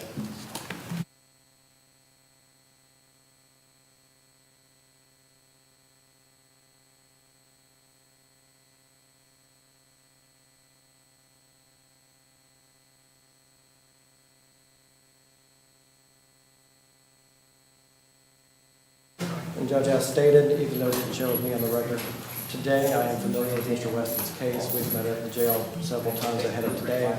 I'm going to request that we enter a denial and set this for a hearing without subpoenas on the first available date in December.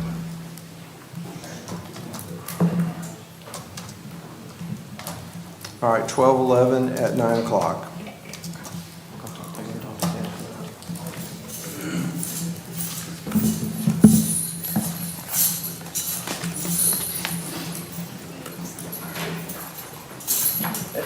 And Judge, may I approach? Granted.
Good morning, Your Honor. Good morning again, Mr. Cochran. All right, I have, first up, I have one from the gallery, Your Honor, Miss Raven Noon. All right. She has two case numbers, Your Honor. It's 24 CF 0763 and 25 CF 0736. The 24 case is a VOP and the 25 is a new law. We have reached an agreement in exchange for a no quote. As for the 24 CF 0763, we would admit the violation and extend probation for 2 years. That'll be concurrent and coterminous with 25 CF 0736. Attend detox and follow-up treatment. She has completed detox and treatment. I've advised her to give that to her probation officer. We would ask for the first year of cost to be waived. And there'd be cost of prosecution and cost of defense. For count 2, it's 25 CF, I'm sorry, case 2, 25 CF 0736. It would be, count 1 would be adjudication of guilt 3 years probation, concurrent coterminous with 24 CF 0763. Restitution in the amount of $750 to Sophia Metcalf. Cost prosecution, cost of defense, and then count 2 would be an adjudication and credit time served. I have the signed plea form and the score sheet if I may approach. Granted. Is that the state's agreement? It is, Your Honor. All right, raise your right hand for me, please. Do you swear or affirm to testify truthfully in this matter under penalties of perjury? Yes, sir. Okay, and you can put your hand down. You heard what Mr. Cochran said, and you signed the written plea form. Yes, sir. All right, how old are you? 26. How much education do you have? Associates. You able to read and understand the plea form? Yes, sir. Did you do that before you signed it? Yes, sir. And is what you read in the plea form what Mr. Cochran just announced to me? Yes, sir. Now, you've got two things going on. You've got your VOP and your new charges. We're taking care of them together, but they're two separate things, right? Yes. All right. As to your violation, do you understand by this plea arrangement that you're admitting the violation? Yes, sir.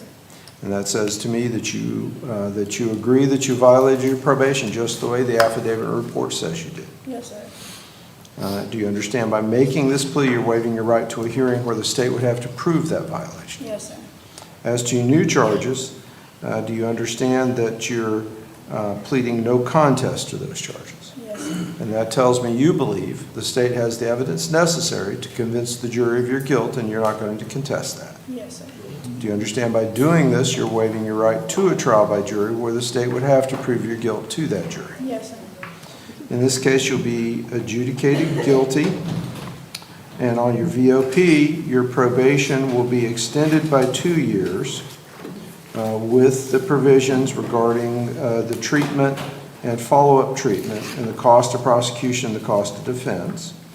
On your new charge,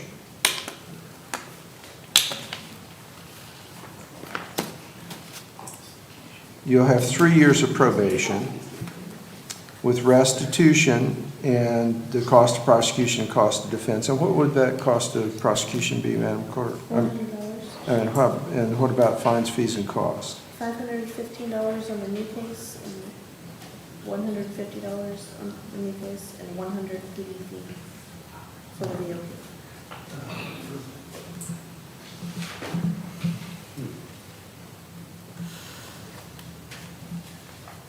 And no contact with the named person. And be sure I understand, with the admission and the extension, from today's date, she'll have 3 years of probation from today's date in both cases. Roughly, I think it may expire a little bit before the 3 year, with it being coterminous. Right, because it's 2 years concurrent, and extend the probation by 2 years. Yeah, exactly, Governor. So she still had time on her probation. We're extending that out 2 more years, plus the It's 3 like really close. We looked at the time when we were coming up with this. It's very close. That's why I made it coterminous, just to make sure that they end at the same time. All right, so approximately 3 years in both cases. Yes, Your Honor. Okay. Mr. Cochran answered all your questions about the plea and how it affects you, Yes, sir. and you satisfied with how he's represented you. Yes, sir. Court will find the plea to be freely, voluntarily entered into and accept the plea. Thank you.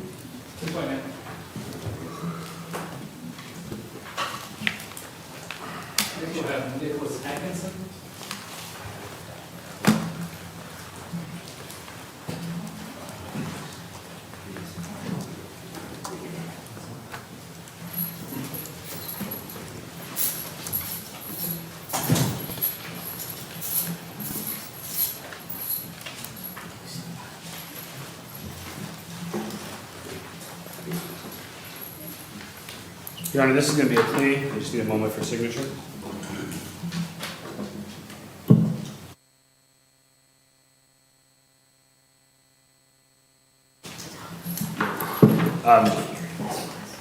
Your Honor, we have Mr. Nicholas Atkinson on 2 matters, 18 CF 0172 and 18 CF 1034. Your Honor, today my client's going to enter a plea in exchange for admitting the violation. The state has agreed to an adjudication of guilty in 9 months Okaloosa County Jail with credit for time served, cost of prosecution, cost of defense, and that would be for both cases. If I may approach, I have the signed plea form and the score sheet, Your Honor. Granted.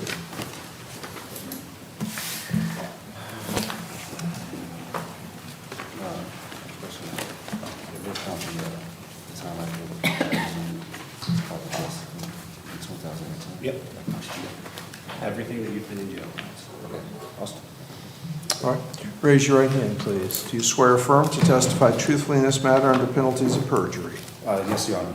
Okay, and you can put your hand down. You heard what Mr. Cochran said, and you signed the written plea form? Yes, sir. Do you understand that you are admitting the violation according to this plea? Yes, Your Honor, I understand. And that says to me, Judge, I violated my probation just the way the affidavit and report says I did. I did. And you understand by doing this, you're waiving your right to a hearing where the state would have to prove your violation. I understand, sir. And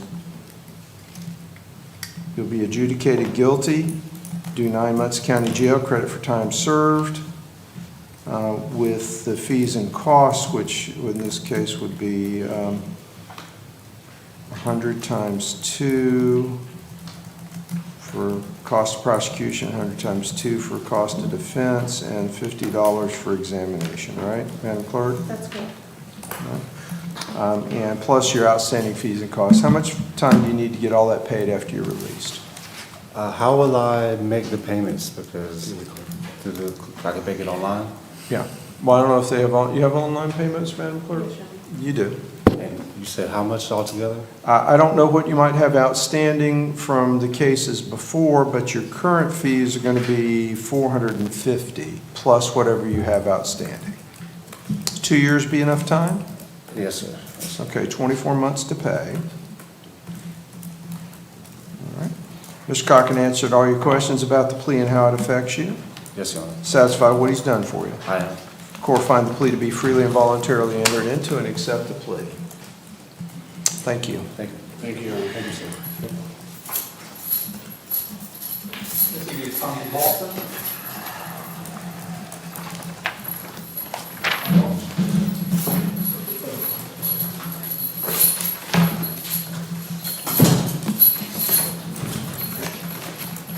One moment, Your Honor.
We're still trying to reach a resolution on Mr. Lawson, if I can address him again in a few minutes.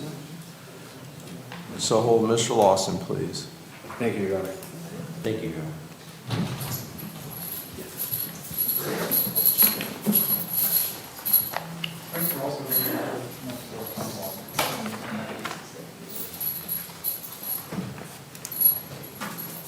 advised. Anybody have one more moment?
If it's not too much. Well, you need to talk to your lawyer first and be sure your lawyer understands what you're going to say, because it's all generally a bad idea for a defendant to speak out in court. Don't talk about the facts or circumstances of your case. The state attorney's present.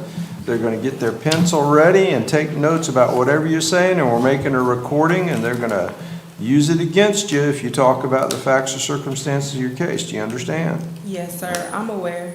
Okay. Okay, I'm just curious that if possible, if you will allow me to go to outpatient treatment at Bridgeway where I get my medication from for mental health help, because I chose to go for a downward departure in my case. I spoke to the doctor that came to see me and evaluated me, and he suggested when I saw him that it would be in my best interest to go to outpatient treatment where I was getting my medication from, which is Bridgeway.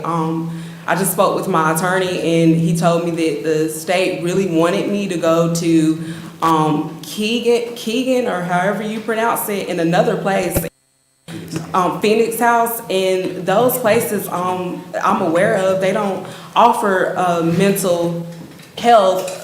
I believe they're for drugs use, and I don't have a issue with drugs. I have mental health diagnosis, and again, I'm comfortable with going to Bridgeway because that's where I get my medication from, and I've been, a patient with them and their doctors for years. So I'm just kind of hoping not to have to, wait for anything further to happen, because where I'm at now, I'm not getting no type of resources for my mental health care, and I'm also not on my medication, which is, it's becoming very difficult for me, sir. Very difficult. They don't even offer any type of resources for what I'm diagnosed with, and I've asked for a medication there, and because of the type of medication that I take, Seroquel, maybe that's too much for the record, I'm not able to even have access to that at the jail. So I'm really hoping that I could go to outpatient treatment starting today, if that's possible.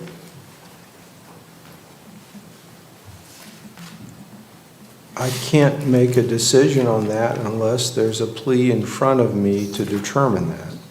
I can't say that in reading the violation here, one of the violations is alleged to be by failing to successfully complete or remain in mental health treatment until the provider determines the treatment is no longer necessary and is grounds for belief that the offender violated her probation.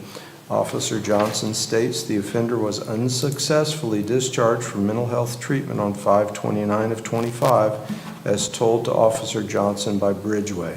So I would have to hear all of the testimony and make a determination of whether that outcome is one that is consistent with what I believe is appropriate disposition in the case. So simply asking me right now, I'm not in a position to say yes or no. I think Mr. Cochran will tell you I take every case individually. I'll listen to all the facts and circumstances, and I'll try to come to a decision on a sentence which is the best that I believe applies to the circumstances presented. With that allegation, though, I'm not certain that I would be comfortable, unless I see something else, saying that outpatient treatment is a viable alternative if you've not in the past been compliant and able to complete it. So Mr. Cochran knows that I want to see a very specific, detailed plan before I would make any commitment to do that. Yes, sir. May I also add that to not be responsible for what you just told me? Well, you probably not to discuss the specifics of the violation, Yes, sir. because the state will use that against you. Yes, sir. I'm aware of that. I want to just say that lack of support was an issue with Yes, ma'am. that. Don't and now discuss the I- facts of the case. Don't Okay. discuss the facts of the case. Okay. All right. Yes, sir. That's what I'm looking at. So what I'm saying is I would have to hear everything. Mr. Cochran would have to get with your provider, have to get with the doctor who did the evaluation, would have to present everything to me. My point is, I don't know until I hear everything, and I can't make a decision on that until there's a plea in front of me for me to decide. So Yes, sir. I can't commit in advance.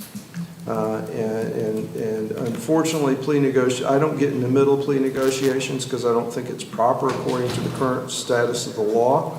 And it's not like, making an offer on a house and you have an offer and a counter offer and the judge is in the middle. That's not proper in my opinion. That's not the way the system works, because clearly then the judge is in the middle, and if the potential for the judge to get grumpy if you don't take the offer the judge thinks is the best, that's the reason the law says the judge should not be in negotiation. So Yes, that's sir. between you and the state.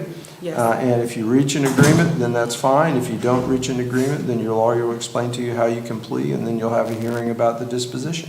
Yes, sir. Okay? Yes, sir. And Your Honor, if I may, state's original offer was to revoke and terminate with DOC, but we read the evaluation by Dr. Zeman, and based on that, we would be willing to offer some sort of bars to bed structured inpatient treatment. And we would note that the recommendation from Dr. Zeman was the Phoenix House, where it could give her some intensive mental health treatment programs. Okay. All right, so what are we doing today, Mr. Cochran?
What are we doing today, Mr. Cochran? Your Honor, I'm gonna get some applications together for Phoenix House and a couple other places. I'm gonna take them to the jail so we can work those out together. So I'm gonna ask for December 11.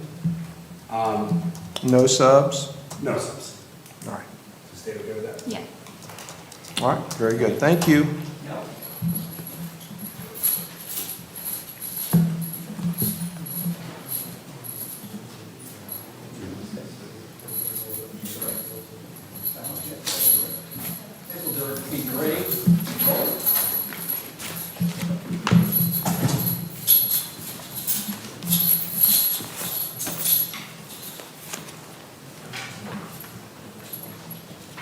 Your Honor, this is going to be a plea this morning, if I just have a moment for a signature. Yes, sir.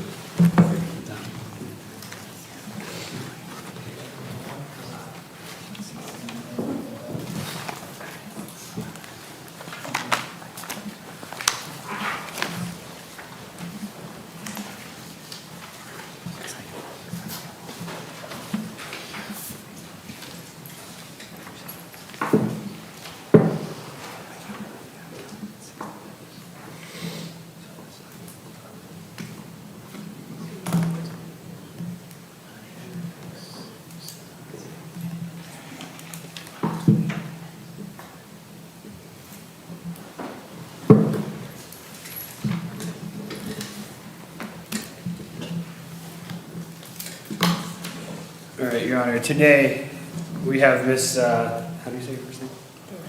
Mr. Ray McMullen, 24 CF 0750.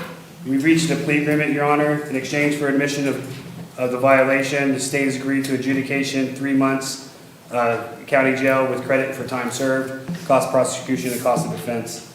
I have the signed plea form in the score sheet, if I may approach. Granted.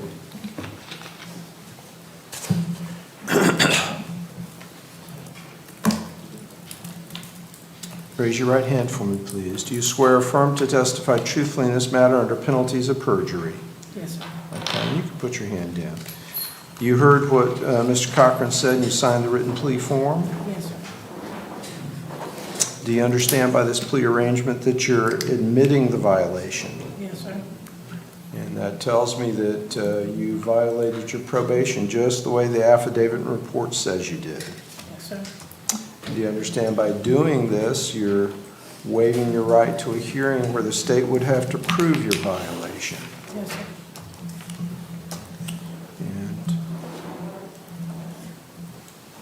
And in this case, you'll be adjudicated guilty, be sentenced to 3 months in the county jail, credit for time served, with the $100 cost of prosecution and $150 cost of state-provided legal assistance, plus your outstanding fees and costs.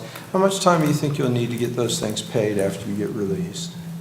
I'm not quite sure. I don't know what the total Do is. you think 24 months would be enough time? Yes, sir.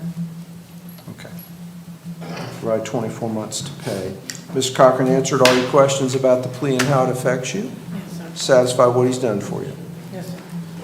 Yes. Are we revoking and terminating? Oh, yes, sorry. Yes, revoke and terminate. Thank you. All right. Court will find the plea to be freely and voluntarily entered into and accept the plea. Thank you.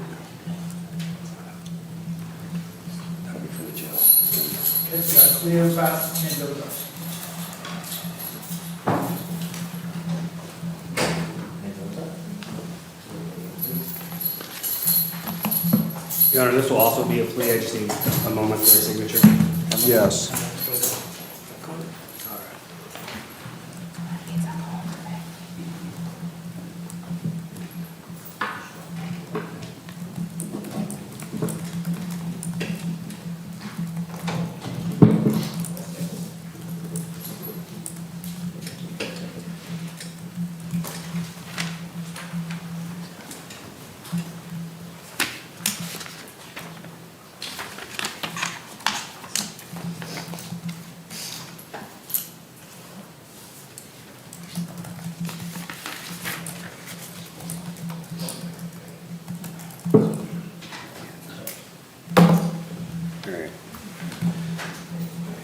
This morning, Your Honor, we have Ms. Cleofas Mendoza.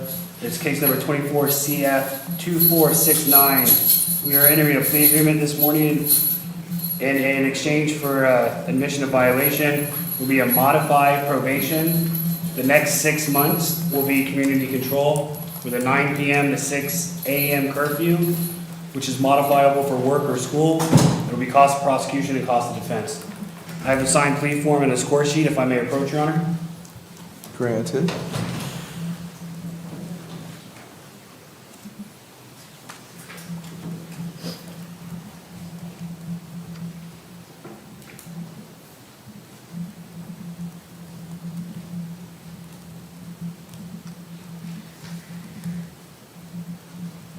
All right, raise your right hand, please.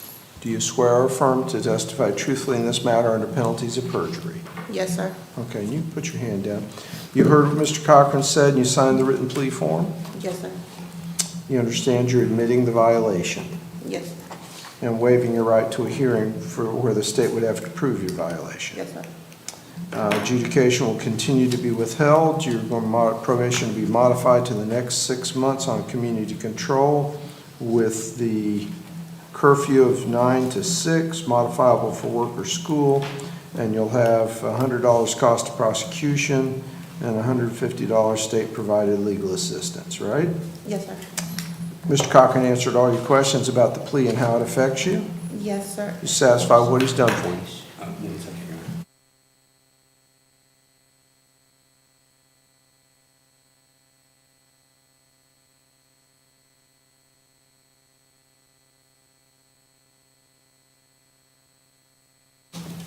We're good, Your Honor. You answered all your questions? Yes, sir. Satisfied with what he's done for Yes, you? sir. Court will find the plea to be freely and voluntarily entered into and accept the plea.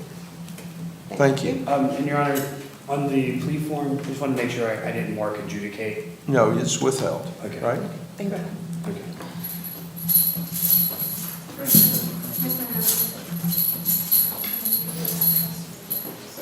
Jaden, you love it?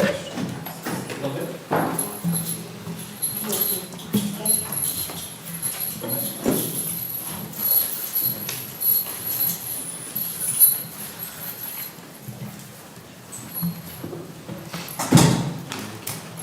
Jaden Lovett?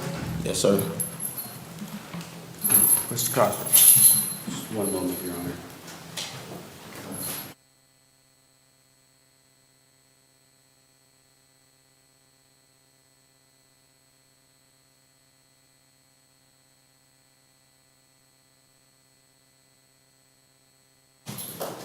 Your Honor, I'm asked to continue this to 12/11. My client has a new law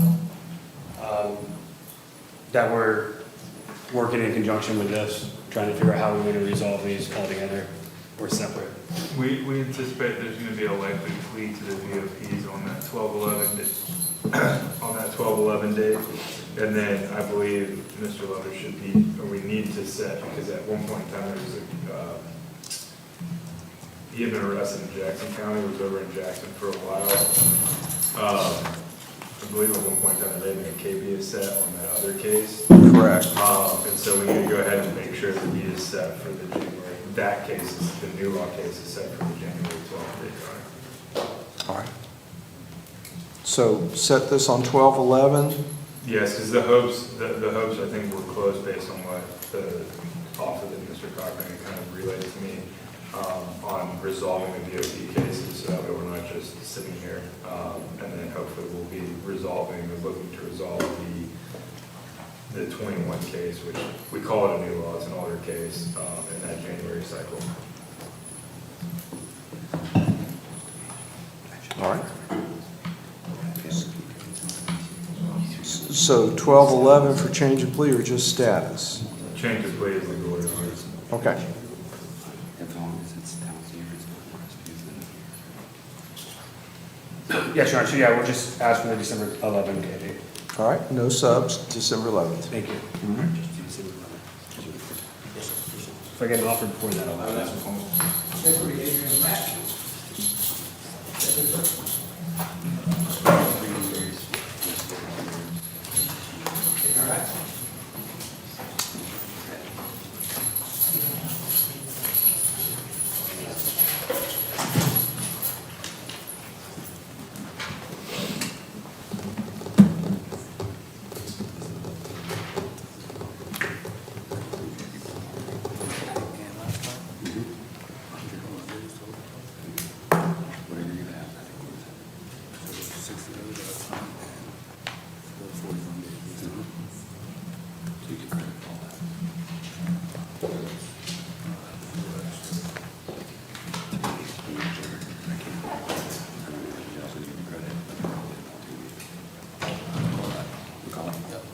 Your Honor, if I just need a signature real quick. Yes, sir. Your Honor, Mr. Adrian Mack, in case number 24 CF 1530, is going to admit the violation. In exchange, it will be an adjudication of guilt, 4 months Okaloosa County Jail with credit for what he's already served, cost of prosecution and cost of defense. Oh, you signed the wrong spot. Sign there. It's 11:20.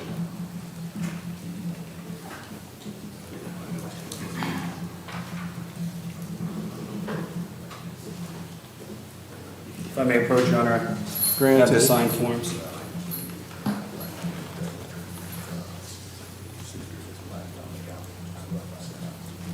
Because I announced credit for time served. That means everything that you've had. Revoke and terminate? Yes, sorry, we'll be revoking term. Let me write that on here.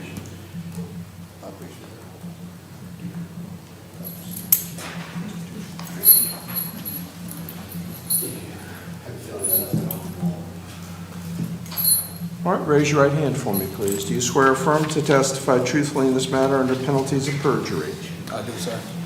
All right. You put your hand up. You heard what Mr. Cochran said and you signed the written plea form? Yes, sir.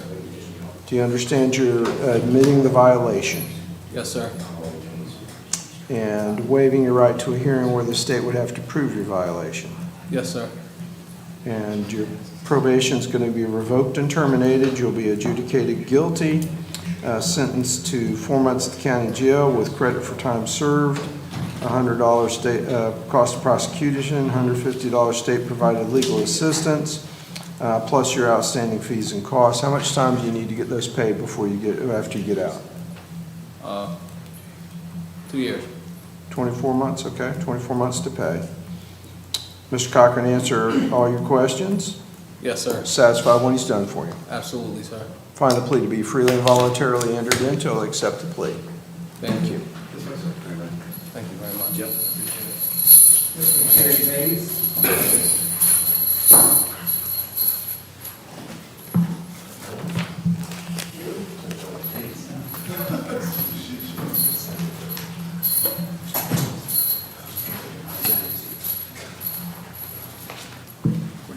One moment, Your Honor.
Your Honor, if we can, we address Mr. Mays.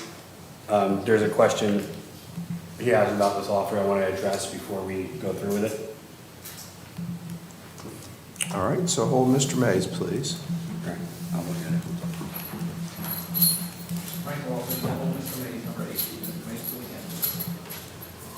Next will be Kyle McCoy.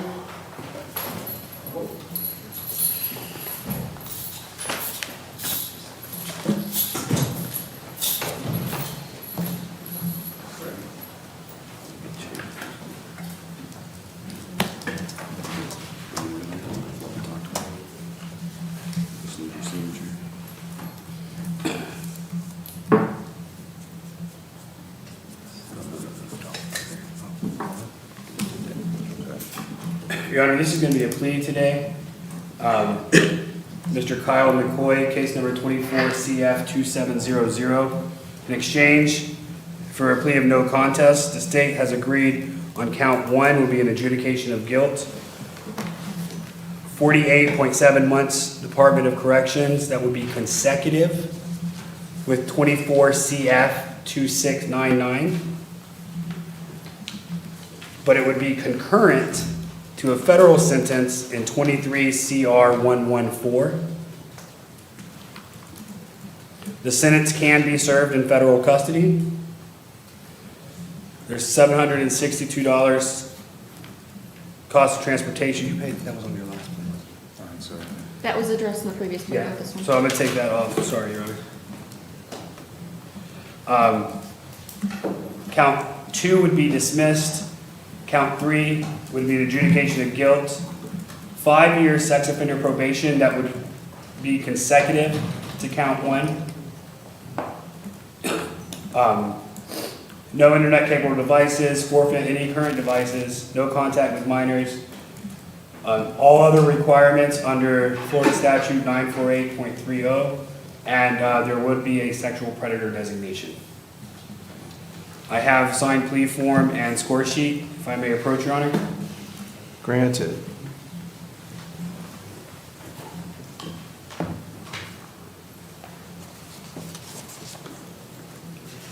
Raise your right hand, please. Do you swear or affirm to testify truthfully in this matter under penalties of perjury? Yes. Put your hand down. You heard what Mr. Cochran said. You signed the written plea form? Yes. How old are you? 37. How much education do you have? Trade school? Be able to read and understand the plea form? Yes. Did you do that before you signed it? Yes. And is what you read in the plea form what Mr. Cochran just announced? Yes. Do you understand you're pleading no contest to the announced charges? Yes. And that tells me you believe the state has the evidence necessary to convince the jury of your guilt, and you're not going to contest that. Yes. Do you understand by making this plea you're waiving your right to that trial by jury? Yes.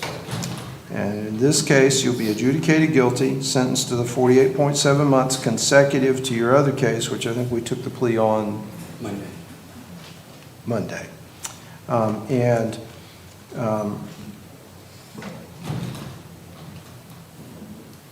Then the sex offender probation, with all those conditions and the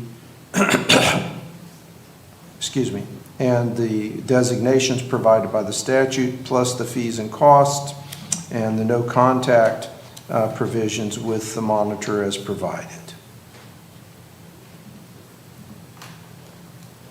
Is that? I would ask a GPS at $1 a day. So with ordered. the probation. Mr. Cochran answered all your questions about the plea and how it affects you. Yes. Are you satisfied with how he represented you? Yes. Court will find the plea to be freely and voluntarily entered into and will accept the plea.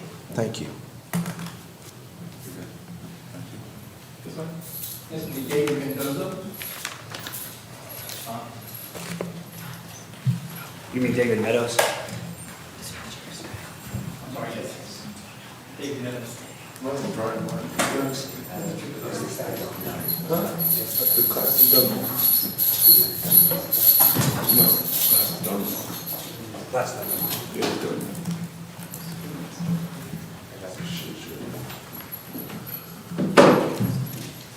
Your Honor, this is going to be a plea.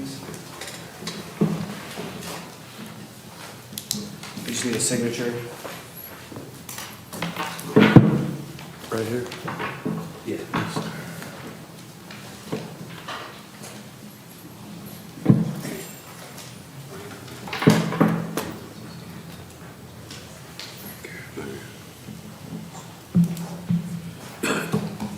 All right, Your Honor, this is going to be a plea today for Mr. David Meadows, case number 24 CF 0044. In exchange for admission of guilt, the state has agreed to maintain his withhold, modify probation so that the next year will be on community control with a 9 p.m. to 6 a.m. curfew, modifiable for work or school purposes, the cost of prosecution and cost of defense. I have a signed plea form and the score sheet, if I may approach, Your Honor. Granted. Thank you.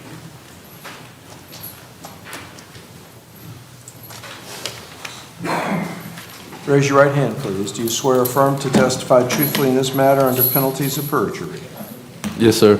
Okay, and you can put your hand down. You heard what Mr. Cochran said, and you signed the written plea form. Yes, sir. You understand you're admitting the violation, Yes, sir. waiving your right to a hearing where the state would have to prove your violation. Yes, sir. In this case, adjudication will be withheld. You'll modify the probation to be on a year of community control with a curfew from 9 to 6, modifiable for work. You'll have $100 cost of prosecution, $150 cost of state-provided legal assistance in this case. Is Yes, that sir. what you understood? Yes, sir. Mr. Cochran answered all your questions about the plea and how it affects you? Yes, sir. Satisfied with how he's represented you? Yes, sir. Court will find the plea to be freely and voluntarily entered into and will accept the plea. Thank you. Oh, before you bring him out. I have Mr. Ryan Martin, Your Honor, if I may address him real quick. He's in the crowd. Thank you. Ryan Martin, 23 CF 543.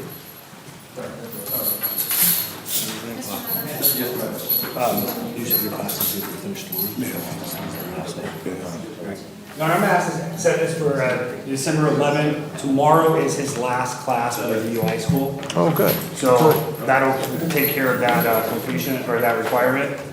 And then that should put us in a situation to be able to resolve it by the 11th. No objections, State Your Honor. Okay. All right, so 12/11, and we'll see you then. Thank you. And Mr. Martin, one last thing. Get all those documents in advance to your lawyer so he can pass them to the state when you're finished. That'll expedite things. Thank you. I'm ready for Mr. Moore now. Thank you. Who's next? Mr. Michael Moore.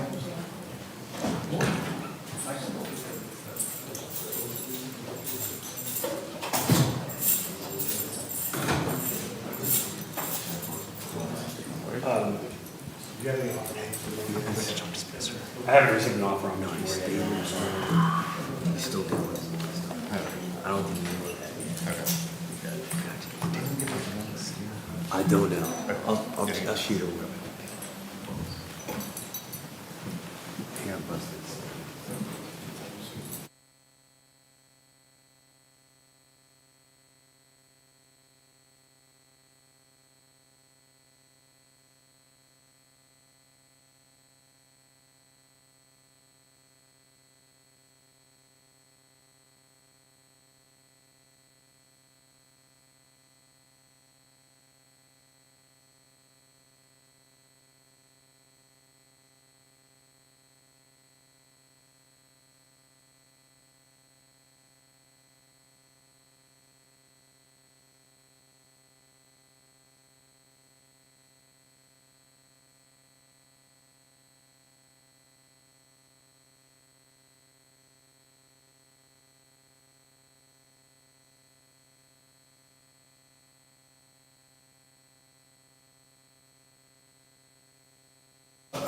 And there is a new law, I believe.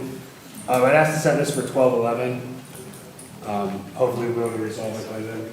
There is a new law. What, do we have a case number? And it was a misdemeanor, Your Honor. Okay. No objection to it. 12/11, no subs? Yes, Your Honor. Denial? Yes, Your Honor, we're denying it. Thank you, Madam Clerk. All right, 12/11 it is.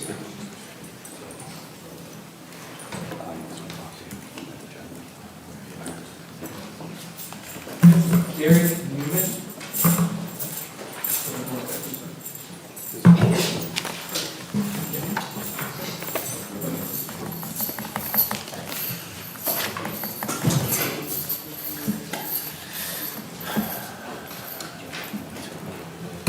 Yes, Your Honor. Today we have Mr. Derek Newman. One moment, Your Honor.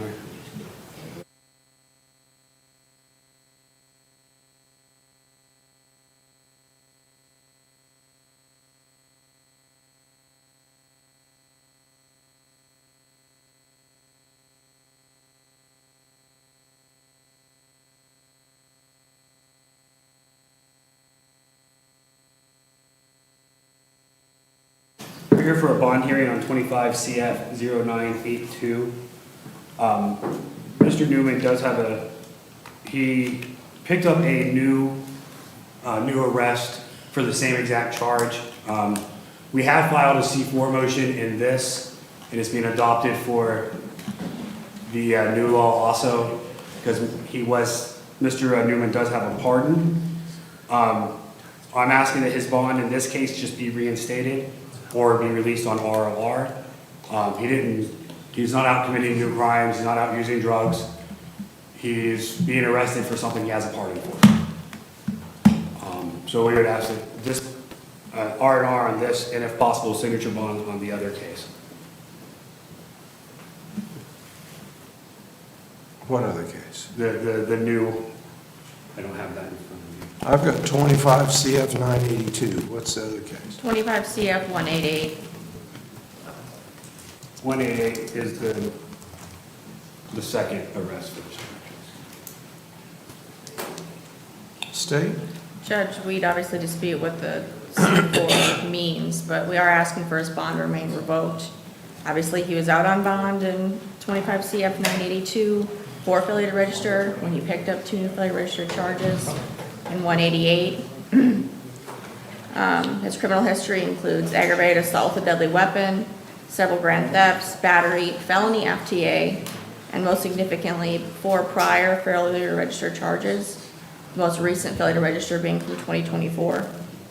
He does score 118.950 months in the Department of Corrections, which is over 9.5 years as charged. But bottom line is he was out on bond for failure to register when he picked up 2 new failure to register charges. So we'd ask that bonds remain revoked. I mean, my response would be, they're just arresting him for the same thing, for being alive, essentially. He's not required, he has a pardon. The statute clearly says, you're not required if you're fully pardoned. I don't see how we could say he should sit in jail on a charge that should never have been brought, for being arrested on another charge that never should have been brought. He's not out running the streets. What's the issue, what's the legal issue with the pardon?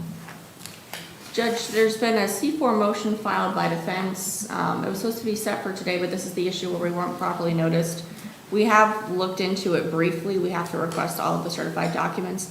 But we would note there was a prior motion on one of his prior failure to register cases where this same thing was argued and Judge Flowers denied the C4 motion.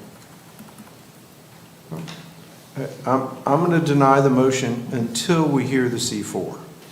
When the C4 is set, you bring forth all those issues, and if the court finds that there's good reason, then we'll address that. But at this point, that issue has not been joined. So I'm uncomfortable based upon 907-047 with the probable cause issue for the new violation until that's disposed of, that situation. Can we get a court date for that, Your Honor?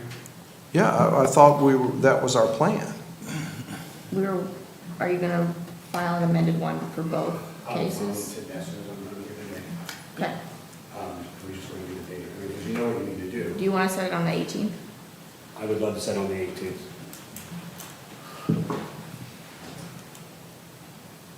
Hold on. Like sooner if available, but. I believe say something.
All right, so I'm doing pretrial detentions next Wednesday at 12:30. If you get it filed and set, we'll do it Wednesday at 12:30. I hear the motion.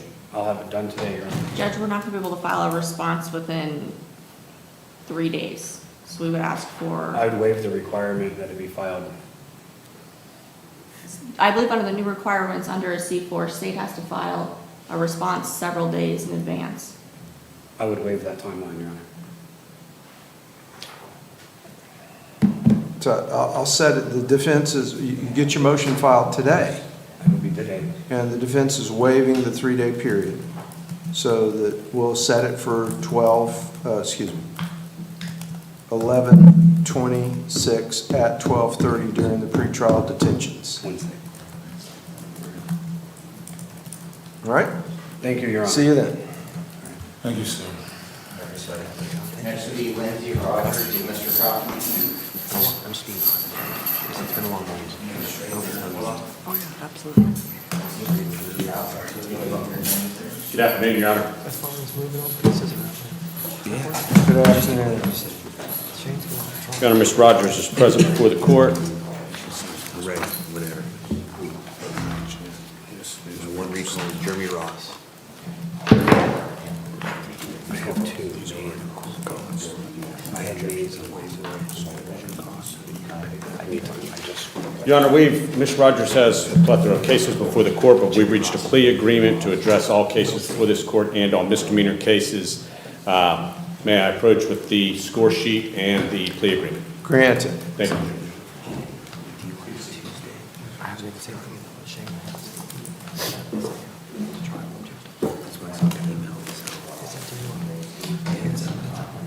Your Honor, there is one matter, if I could address that we did not put on there. I could handwrite it on there, the court could. Because of the amount of restitution and all of the cases that are running with court costs on them, I don't believe the state, we would request, and I don't believe the state has an objection to waiving the cost of supervision while she's on supervision. All right. Say. Waive supervision. No objection, Your Honor. All right. Your Honor, you will notice on one there's one of those with 2 counts under the court costs, and I apologize for handwriting them in. Mr. Snell and I were trying to figure out exactly what the court costs were. One of them says 0, and that's only because it's included under count 2 under one case. So when the court gets to that, I don't want to get stumped to try to figure that out. All right. I'll give you a call. All right. Thank you for something on Tuesday. I told him to at least come. Because I was talking through with me this morning. But I'm available to sit. I think Chris was going to say.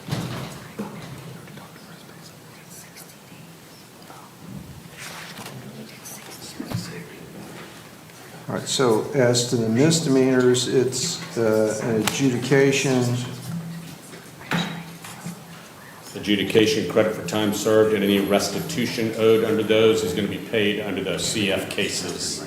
During the 5-year term of probation? Yes, sir. Okay.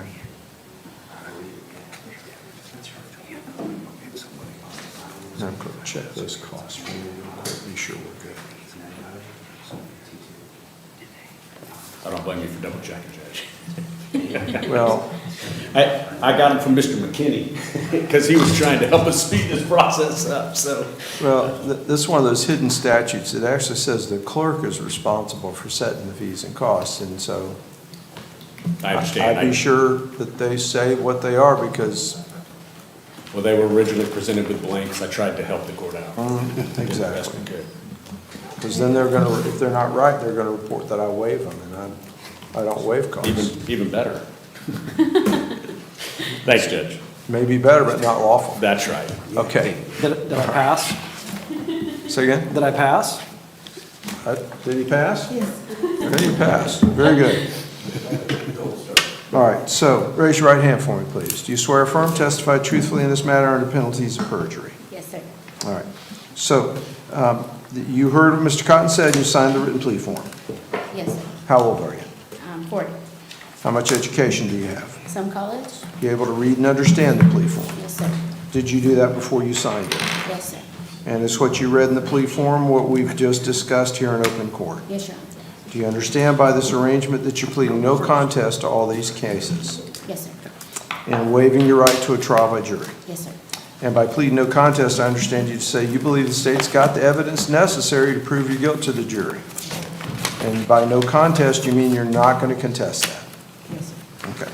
And we've gone through this sort of briefly, but Mr. Cotton's detailed this in each of the cases and each of the counts carefully in the written plea agreement.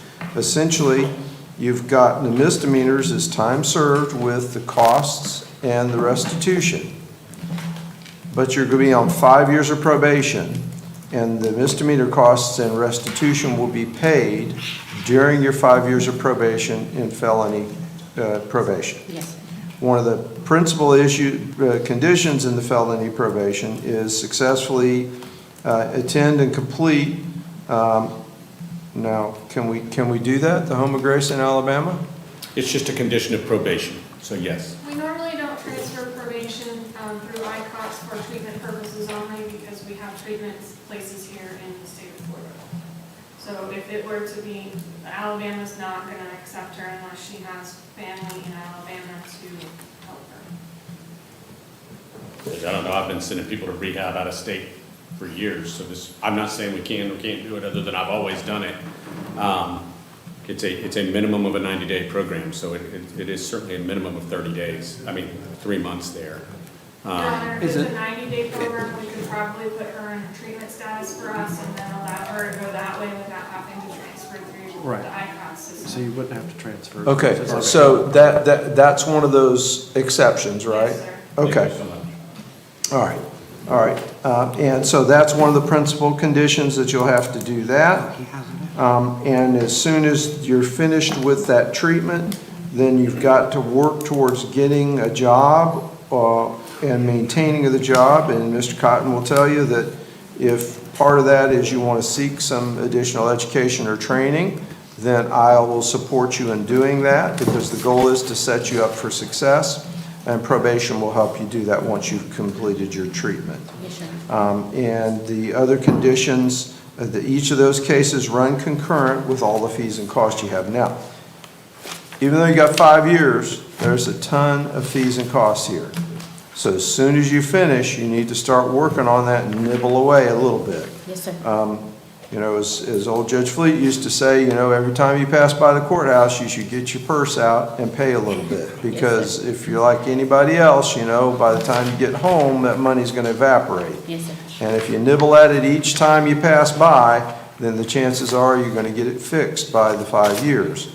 Otherwise, you're going to end up 90 days before, and they're going to violate you because they have to by the rules. Does that make sense? Yes, sir. So don't wait. Get started right away on nibbling away at those fees and costs, especially since you've got the misdemeanor fees and costs and the restitution that you've got to pay. All right?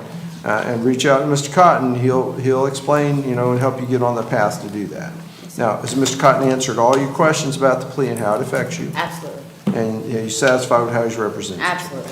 Court will find the plea to be freely and voluntarily entered into and accept the plea. Is it first then? Bars to bed? It was not, it's just Monday. She'll be there Monday. Who's taking her? Her husband is. Okay. And so she's getting out today and going Monday? Yes, sir. She doesn't, they're not open Friday, Saturday, or Sunday for new admission. Okay. State agreeing to that? Yes, sir. Okay. Now, in the meantime, since she's getting out today, she's going to have to report today or tomorrow, depending on the timing, and make those arrangements, right? That's correct, Judge. Okay. Your Honor, just because it wasn't on the written plea agreement, I just want to make sure for the record that we did waive supervision costs. Cost supervision are waived. Thank you. I just wasn't sure we heard that. And Stipulated downward departure, Judge. This is below a guideline sentence. and 25 CF 268 is being dismissed? Sorry? 25 CF 268 is being dismissed? Yes, that was dismissed in conjunction with a plea to 267. That's correct. And adjudicated guilty. Yes, ma'am.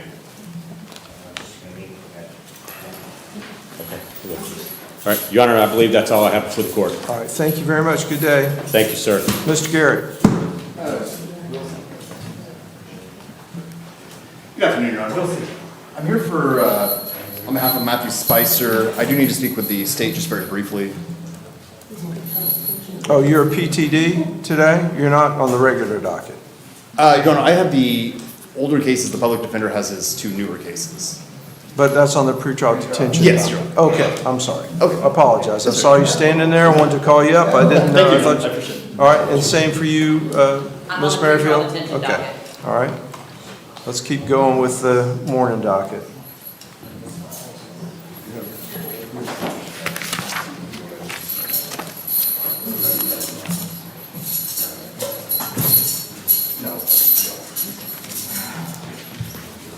Did you have a chance to read this? We're back with Mr. Michael Wilsey, 2 cases, 23 CF 1041 and 23 CF 2112. Dated. We have reached an agreement with the state regarding the violations of probation. The agreement that's been reached is for Mr. Wilsey to admit to the violations of probation. He'll be adjudicated guilty, 11 months, 29 days, Okaloosa County Jail with credit for time served from August 2nd, 2025, which is the date of the latest violation of probation arrest. We'll be waiving prior credit.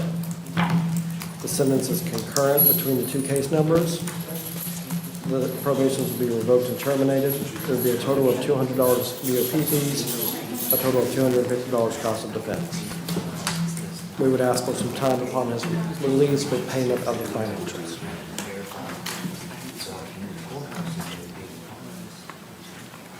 May I show probation this plea agreement, Yes. see if they need to get a picture? Yes.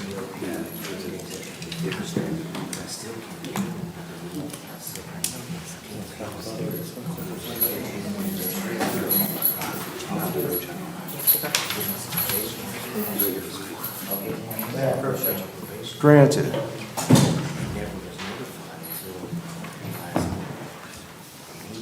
All right, raise your right hand for me, please. Do you swear or affirm to testify truthfully in this matter under penalties of perjury?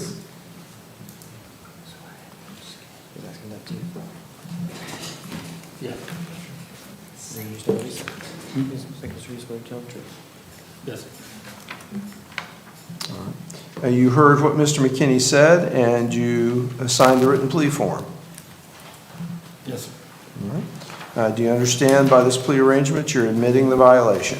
Yes, sir. That says to me, Judge, I violated just the way the affidavit report says I did.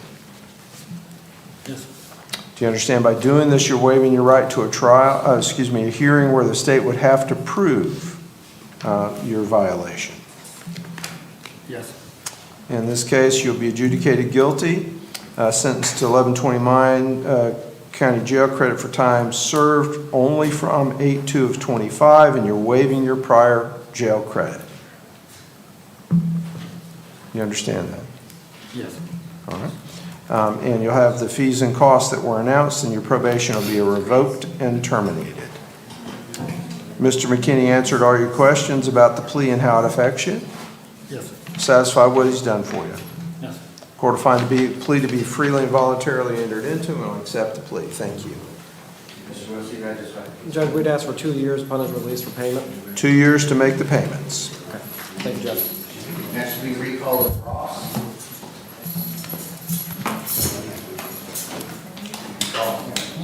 This is Jeremy Ross, Your Honor, 24 CF 1756.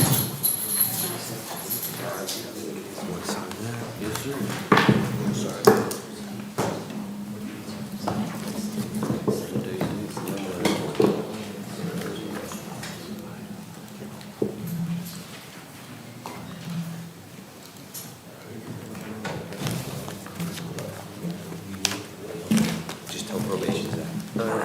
Thank you, Judge. This is Mr. Ross, 24 CF 1756. This morning, this will be an admission. Maintain the withhold. Revoke probation, but placed on a new term, 6 months drug offender probation with the curfew from 7 p.m. to 7 a.m., adjustable by probation for work purposes. This will be followed by 24 months of standard probation. The $40 per month cost supervision, substance abuse eval, and any recommended treatment. 24 community service hours, maintain gainful employment or submit 3 job applications per week, no drugs without a valid prescription, no consumption of alcohol, random UAs, random breath tests. There's the $100 cost prosecution, $150 defense costs. If I may approach with this signed plea form.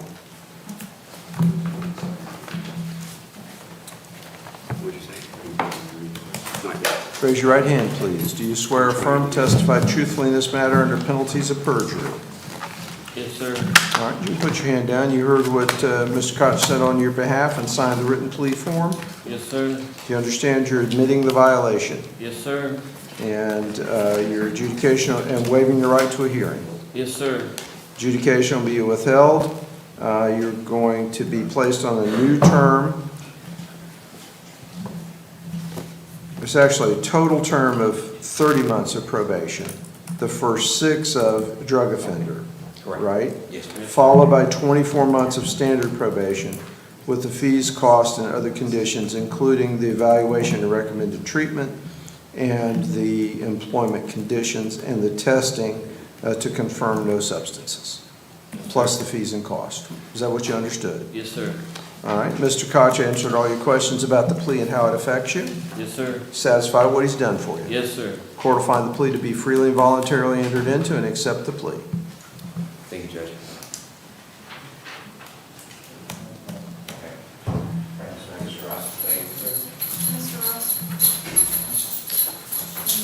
Deputy, may I call people in the courtroom? Yeah, if you got people in the courtroom, by all means, because I'm waiting on his recall. Thank you very much. Your Honor, if I may call Mr. Joe Pettit. Yes. This was a 24 CF 2912 case. And additionally, we had the 25 CT 997 case, Your Honor. Correct. Judge, this will be a change of plea this afternoon. I'm going to announce the terms. In the 24 CF 2912, count 1. This will be an adjudication of guilt, 4 years of standard probation, $40 per month cost supervision, 24 community service hours, substance abuse evaluation, any recommended treatment, 615 court costs, 150 defense costs. Your Honor, we did handwrite an additional term that myself, my client, Mr. Gomez initialed by. This will be an auto termination after 2 years if all conditions are satisfied and there are no violations. In the 24 CF 2912, count 4, the misdemeanor will be adjudication of guilt, credit for time served. 24 CF 2912, the remaining counts, counts 2 and counts 3 will be no prost. And then in the misdemeanor case, 25 CT 997, count 1, there'll be adjudication of guilt, the misdemeanor court costs, $100 defense costs. All cases and counts are run concurrent. If I may approach with a signed plea form and score sheet. Granted. All right, raise your right hand, please. Do you swear or affirm to testify truthfully in this matter under penalties of perjury? Yes, sir. All right. Now, you put your hand down. You heard what Mr. Koch said on your behalf and signed the written plea form. Yes, sir. Now, do you understand as to the announced charges, which is count 1 and count 4, that you're pleading no contest? Correct. Counts 2 and 3 are null proster dismissed by the state. Yes, sir. And by doing that, you're waiving your right to a trial by jury, and you've been very insistent that you want your trial, but you've made the decision based upon this plea offer by the state to go ahead and plea to counts 1 and counts 4. Yes, sir. Okay. And also to the traffic traffic case, right? The traffic king? No, the driving case, Oh, yes, the CT case, not the traffic case, sorry.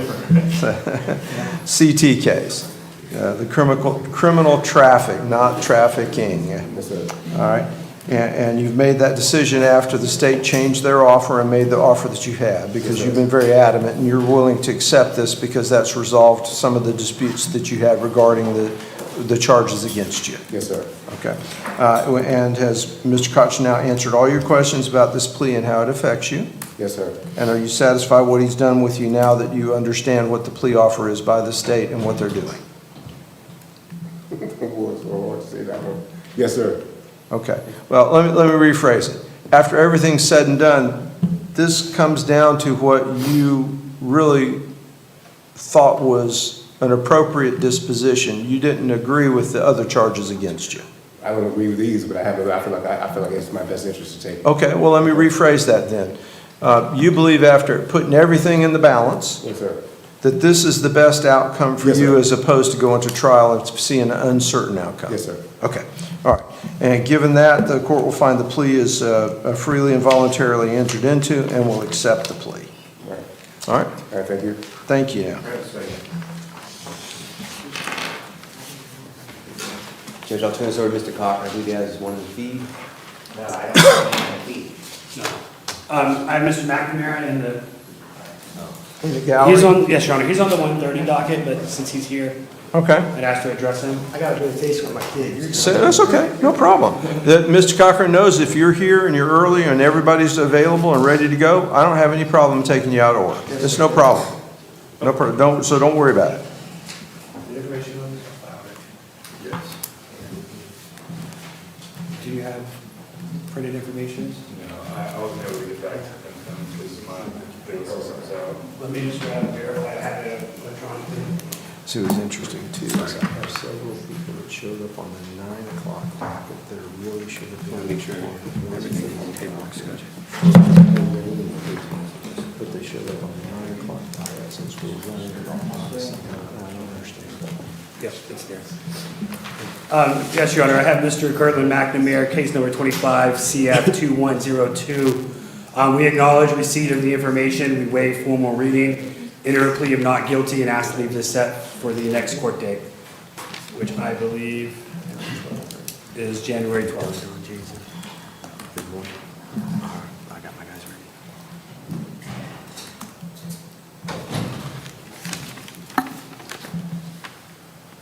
So this is 25 CF 2102. Yes, sir. And so not guilty plea, is it already set on that date, Madam Clerk? Or is it- Okay, so 1/12. Stay in touch with your lawyer, you'll be back in court on that date. Okay, thank you. And then, Your Honor, there's a Miss McIntosh here. She's listed as being Mr. Klein's client. He's a lawyer, so I'm assuming she's my client right now. But she said she's here for permission to expunge or seal. That may Which be would be yes. That may be pro se. Yes, which wouldn't be yes, sir. Okay, hold on just a second, let me get there. Sometimes they put on the previous attorney. That's what I figured.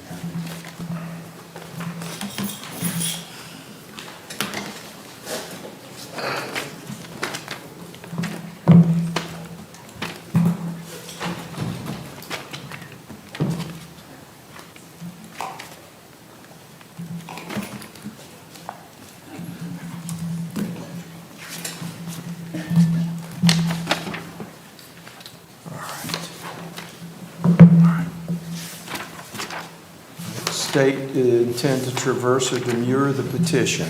No, Your Honor, we do not, we have no objection, no legal basis to traverse or demur.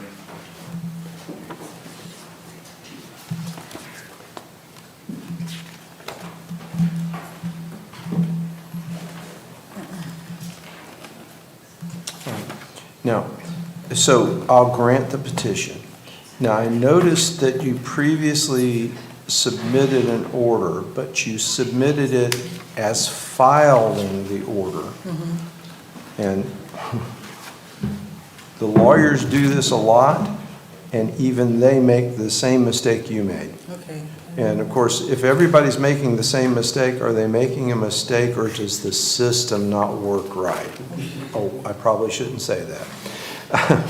You need to resubmit the order as a proposed order, not filing it. That way it'll come through so I can sign it. And as soon as you do that, then I'll sign it and it'll all be done. I didn't know about this, so what do I have to do? Well, because you've got the order prepared, but it was submitted as a filed order. So if you'll resubmit it as a proposed order, it'll come through. Yes. Oh, you filed it in paper with the clerk's office? They told me to come up here, and I didn't know they were. Okay. Let me,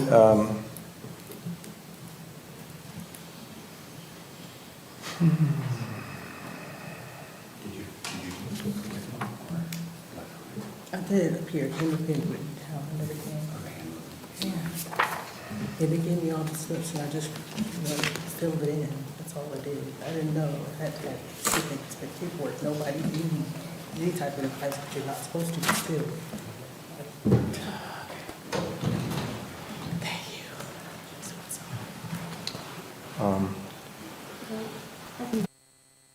Can you print it out for me? She's going to print, see, once it's filed, I can't sign it in my system, and that's if it gets filed as a proposed order. But now I understand you actually filed it with the clerk in paper. Yes, Okay, she's going to print it out, and I'm going to sign it right now, and then she'll take it in the filing. and that's all I have to do? Yes, ma'am. Just wait just a second, and it'll be taken care of. No, it's okay. And once again, This is new to me. I'm just going to say, lawyers who do this all the time make the same mistake. And so, Gotcha. once again, Thank you so much. if everybody's making the same mistake, is it really a mistake, or is it this beautiful machine that doesn't work well?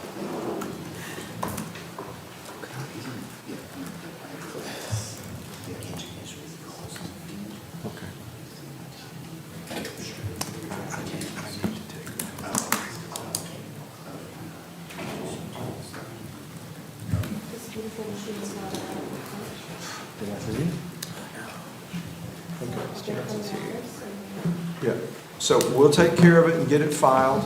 She's gonna, but she can't, now her beautiful machine won't let her print. Okay. So we're gonna take care of that. We're gonna take a short break here as soon as we get a few things. So we'll get that taken care of and get it filed, and then it'll show in the progress docket, and if you need a copy, you can get it from the clerk. And I'm done. Is it- Yes, ma'am, it's I don't done. even know the steps today? Nothing? That's it, that's All right. it. The state has agreed, and we'll get it signed and All taken right. care of. Thank you so much. Thank you, yes, ma'am, good day.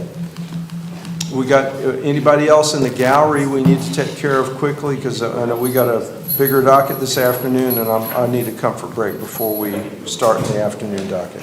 Judge, I have 3 for still in the morning docket that are present and ready to go. All right, go ahead. It'd be last name Sedivi, first name Lucas. He's on the morning docket, 24 CF. He's also off for arraignment. That is correct, Judge. Okay. The morning case, 24 CF 1958, will be entering a denial. And, Your Honor, I am not appointed to that VOP case. I would request that the... You're appointed. Yes, Judge. Be sure you complete the application, though, okay? I'll instruct my client. Well, no, wait, actually, I think you were appointed in his new case, weren't you? Correct, I was. Yeah, so no applications needed. You're appointed in the VOP. Thank you, Judge. So denial for the VOP, and then in the afternoon docket, the 25 CF 2106, information has been filed, will be entered at not guilty, waive formal reading, request both cases be kept or be set for the 1/12 pretrial conference docket. All right, let Madam Clerk get to the afternoon docket real quickly here.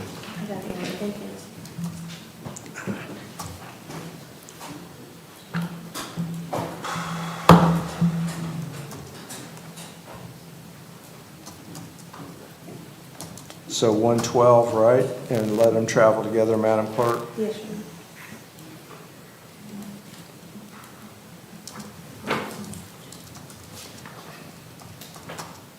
All right. Thank you, Judge. Thank you. Thank you, sir. Thank you, sir. Good day. Next case, last name Sells, first name Laura. This is 25 CF 1101, Miss Sells with an S. Judge, we'll be entering a denial this morning.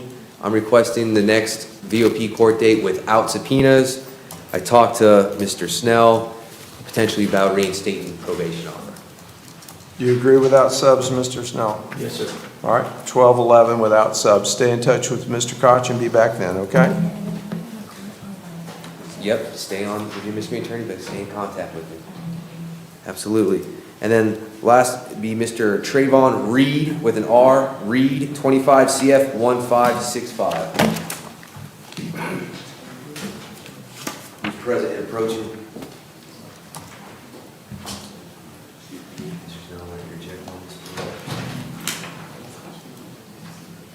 Okay. Judge, we were set for a motion to dismiss. I believe Mr. Snell. We concede the motion is good, Your Honor, So the state is conceding the motion and the case is dismissed. Yes, sir. Does the state intend to take any further action? No, sir. Okay. This case is dismissed.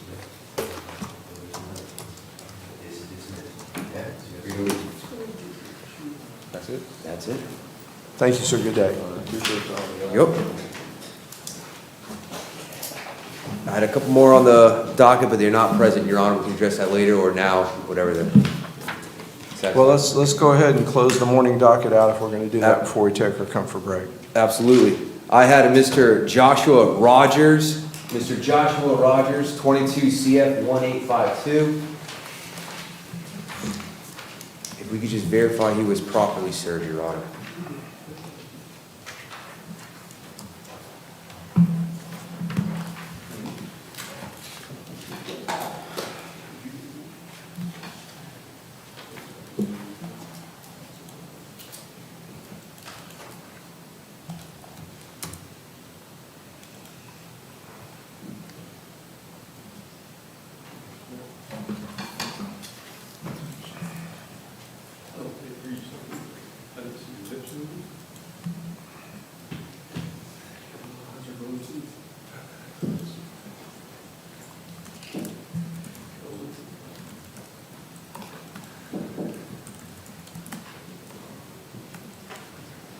Do not look like notice was sent, and it was not provided on the RML bond.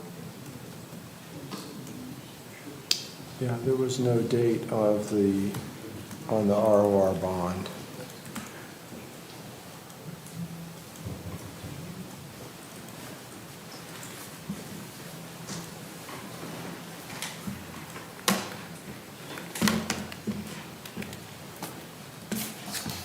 All right, so we'll renotice this for 12/11.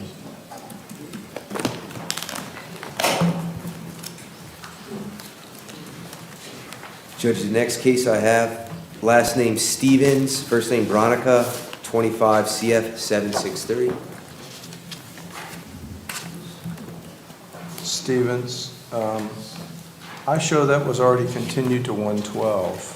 It was, but it was also set today for a status. Correct. She was supposed to make an appointment. And she did. She satisfied that. She set an appointment for December 8th, Your Honor. Okay. All right, very good. Judge, and then also on my docket, I had a last name Sexton, first name Juliet, with 2 case numbers. Juliet Joy. Juliet. Yeah, Juliet Joy Sexton. Oh, I'm sorry. That's okay. 24 CF 2129, 25 CF 429. This, I believe Judge Ward handled this in drug court, Your Honor, so just want to make sure on our docket it's removed and it stays in Judge Ward's drug court docket. Is that what you saw, Madam Clerk? That is what I showed. Okay.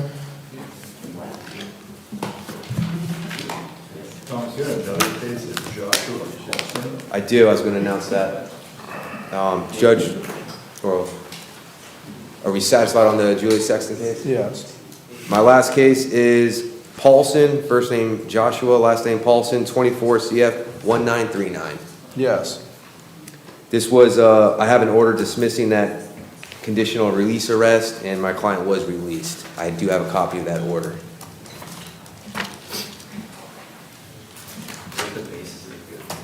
Correct, it was improperly. Okay, so this time, Your Honor, we would dismiss the VOP in 24 CF 1939. VOP is dismissed. And he's restored, right? Which, I'm sorry. Yes, reinstated. Or he's still on probation. Oh, okay. This was he shouldn't have never been violated. It was a conditional release warrant. All right. All right. Yeah, I got an email for you. And Judge, that's all I had on my end for the morning docket.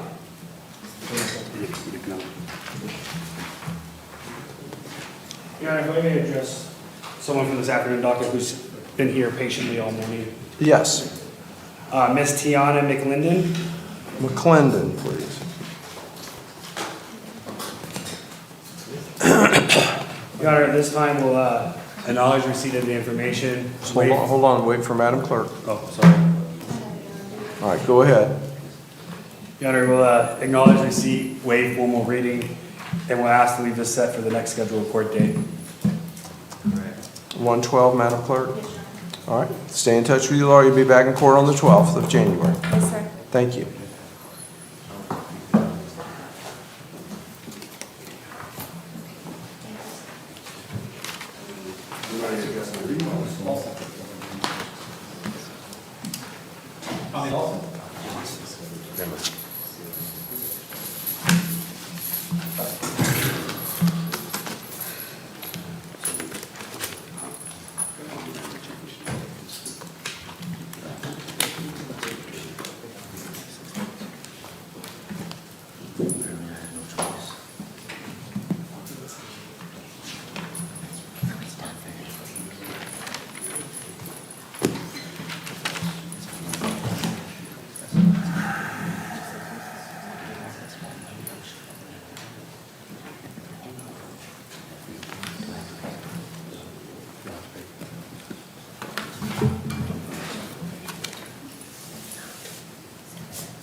Your Honor, my client is going to take a plea.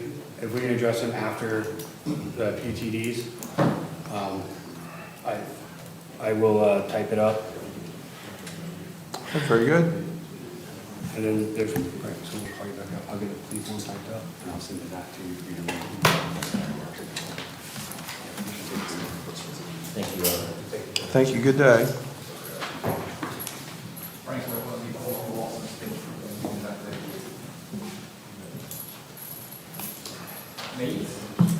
Jerry Mays.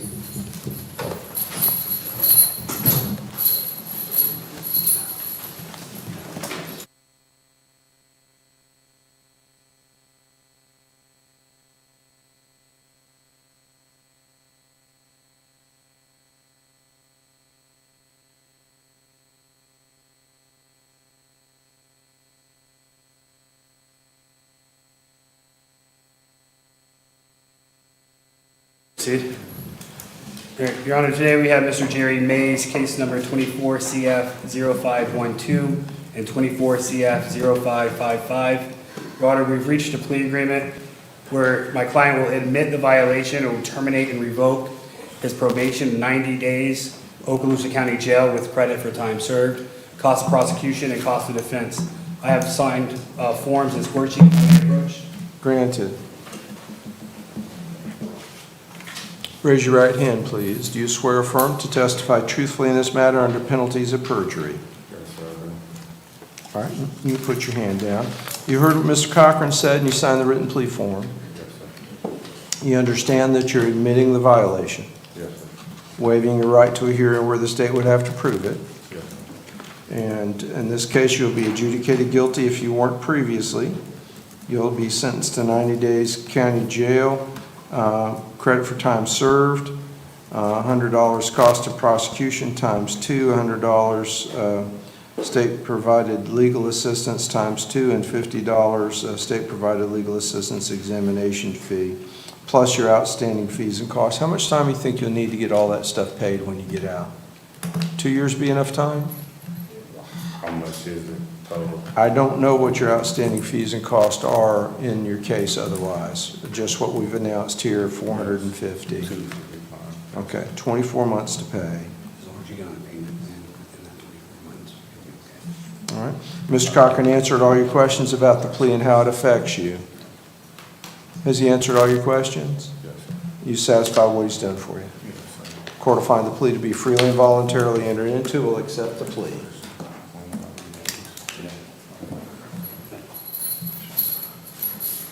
think that concludes the morning document. Did we take care of Tommy Lawson? We're bringing him back, right? Yes, Your Honor, he's the one we're going to bring back out. Nicholas Atkinson, No, he took a plea, Your Honor. a plea? You got that, Madam Clerk? Okay. And just running down the morning docket here to be sure we got everybody.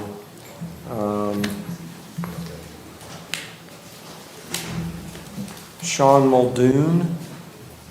Sean Muldoon. Madam Clerk, you have that one?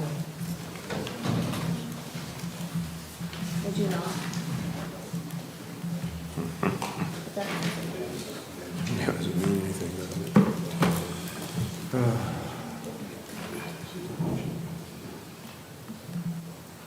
It's showing, I think, on the Odessa docket.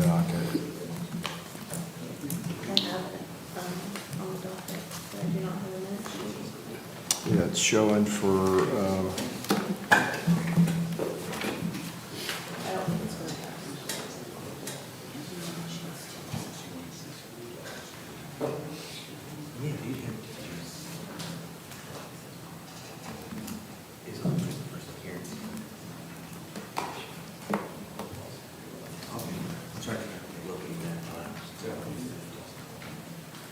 all right, they were here on 10/16, were notified in open court to be back today. Any information on Muldoon State? I have no information on it, is an attorney. We'll request a case.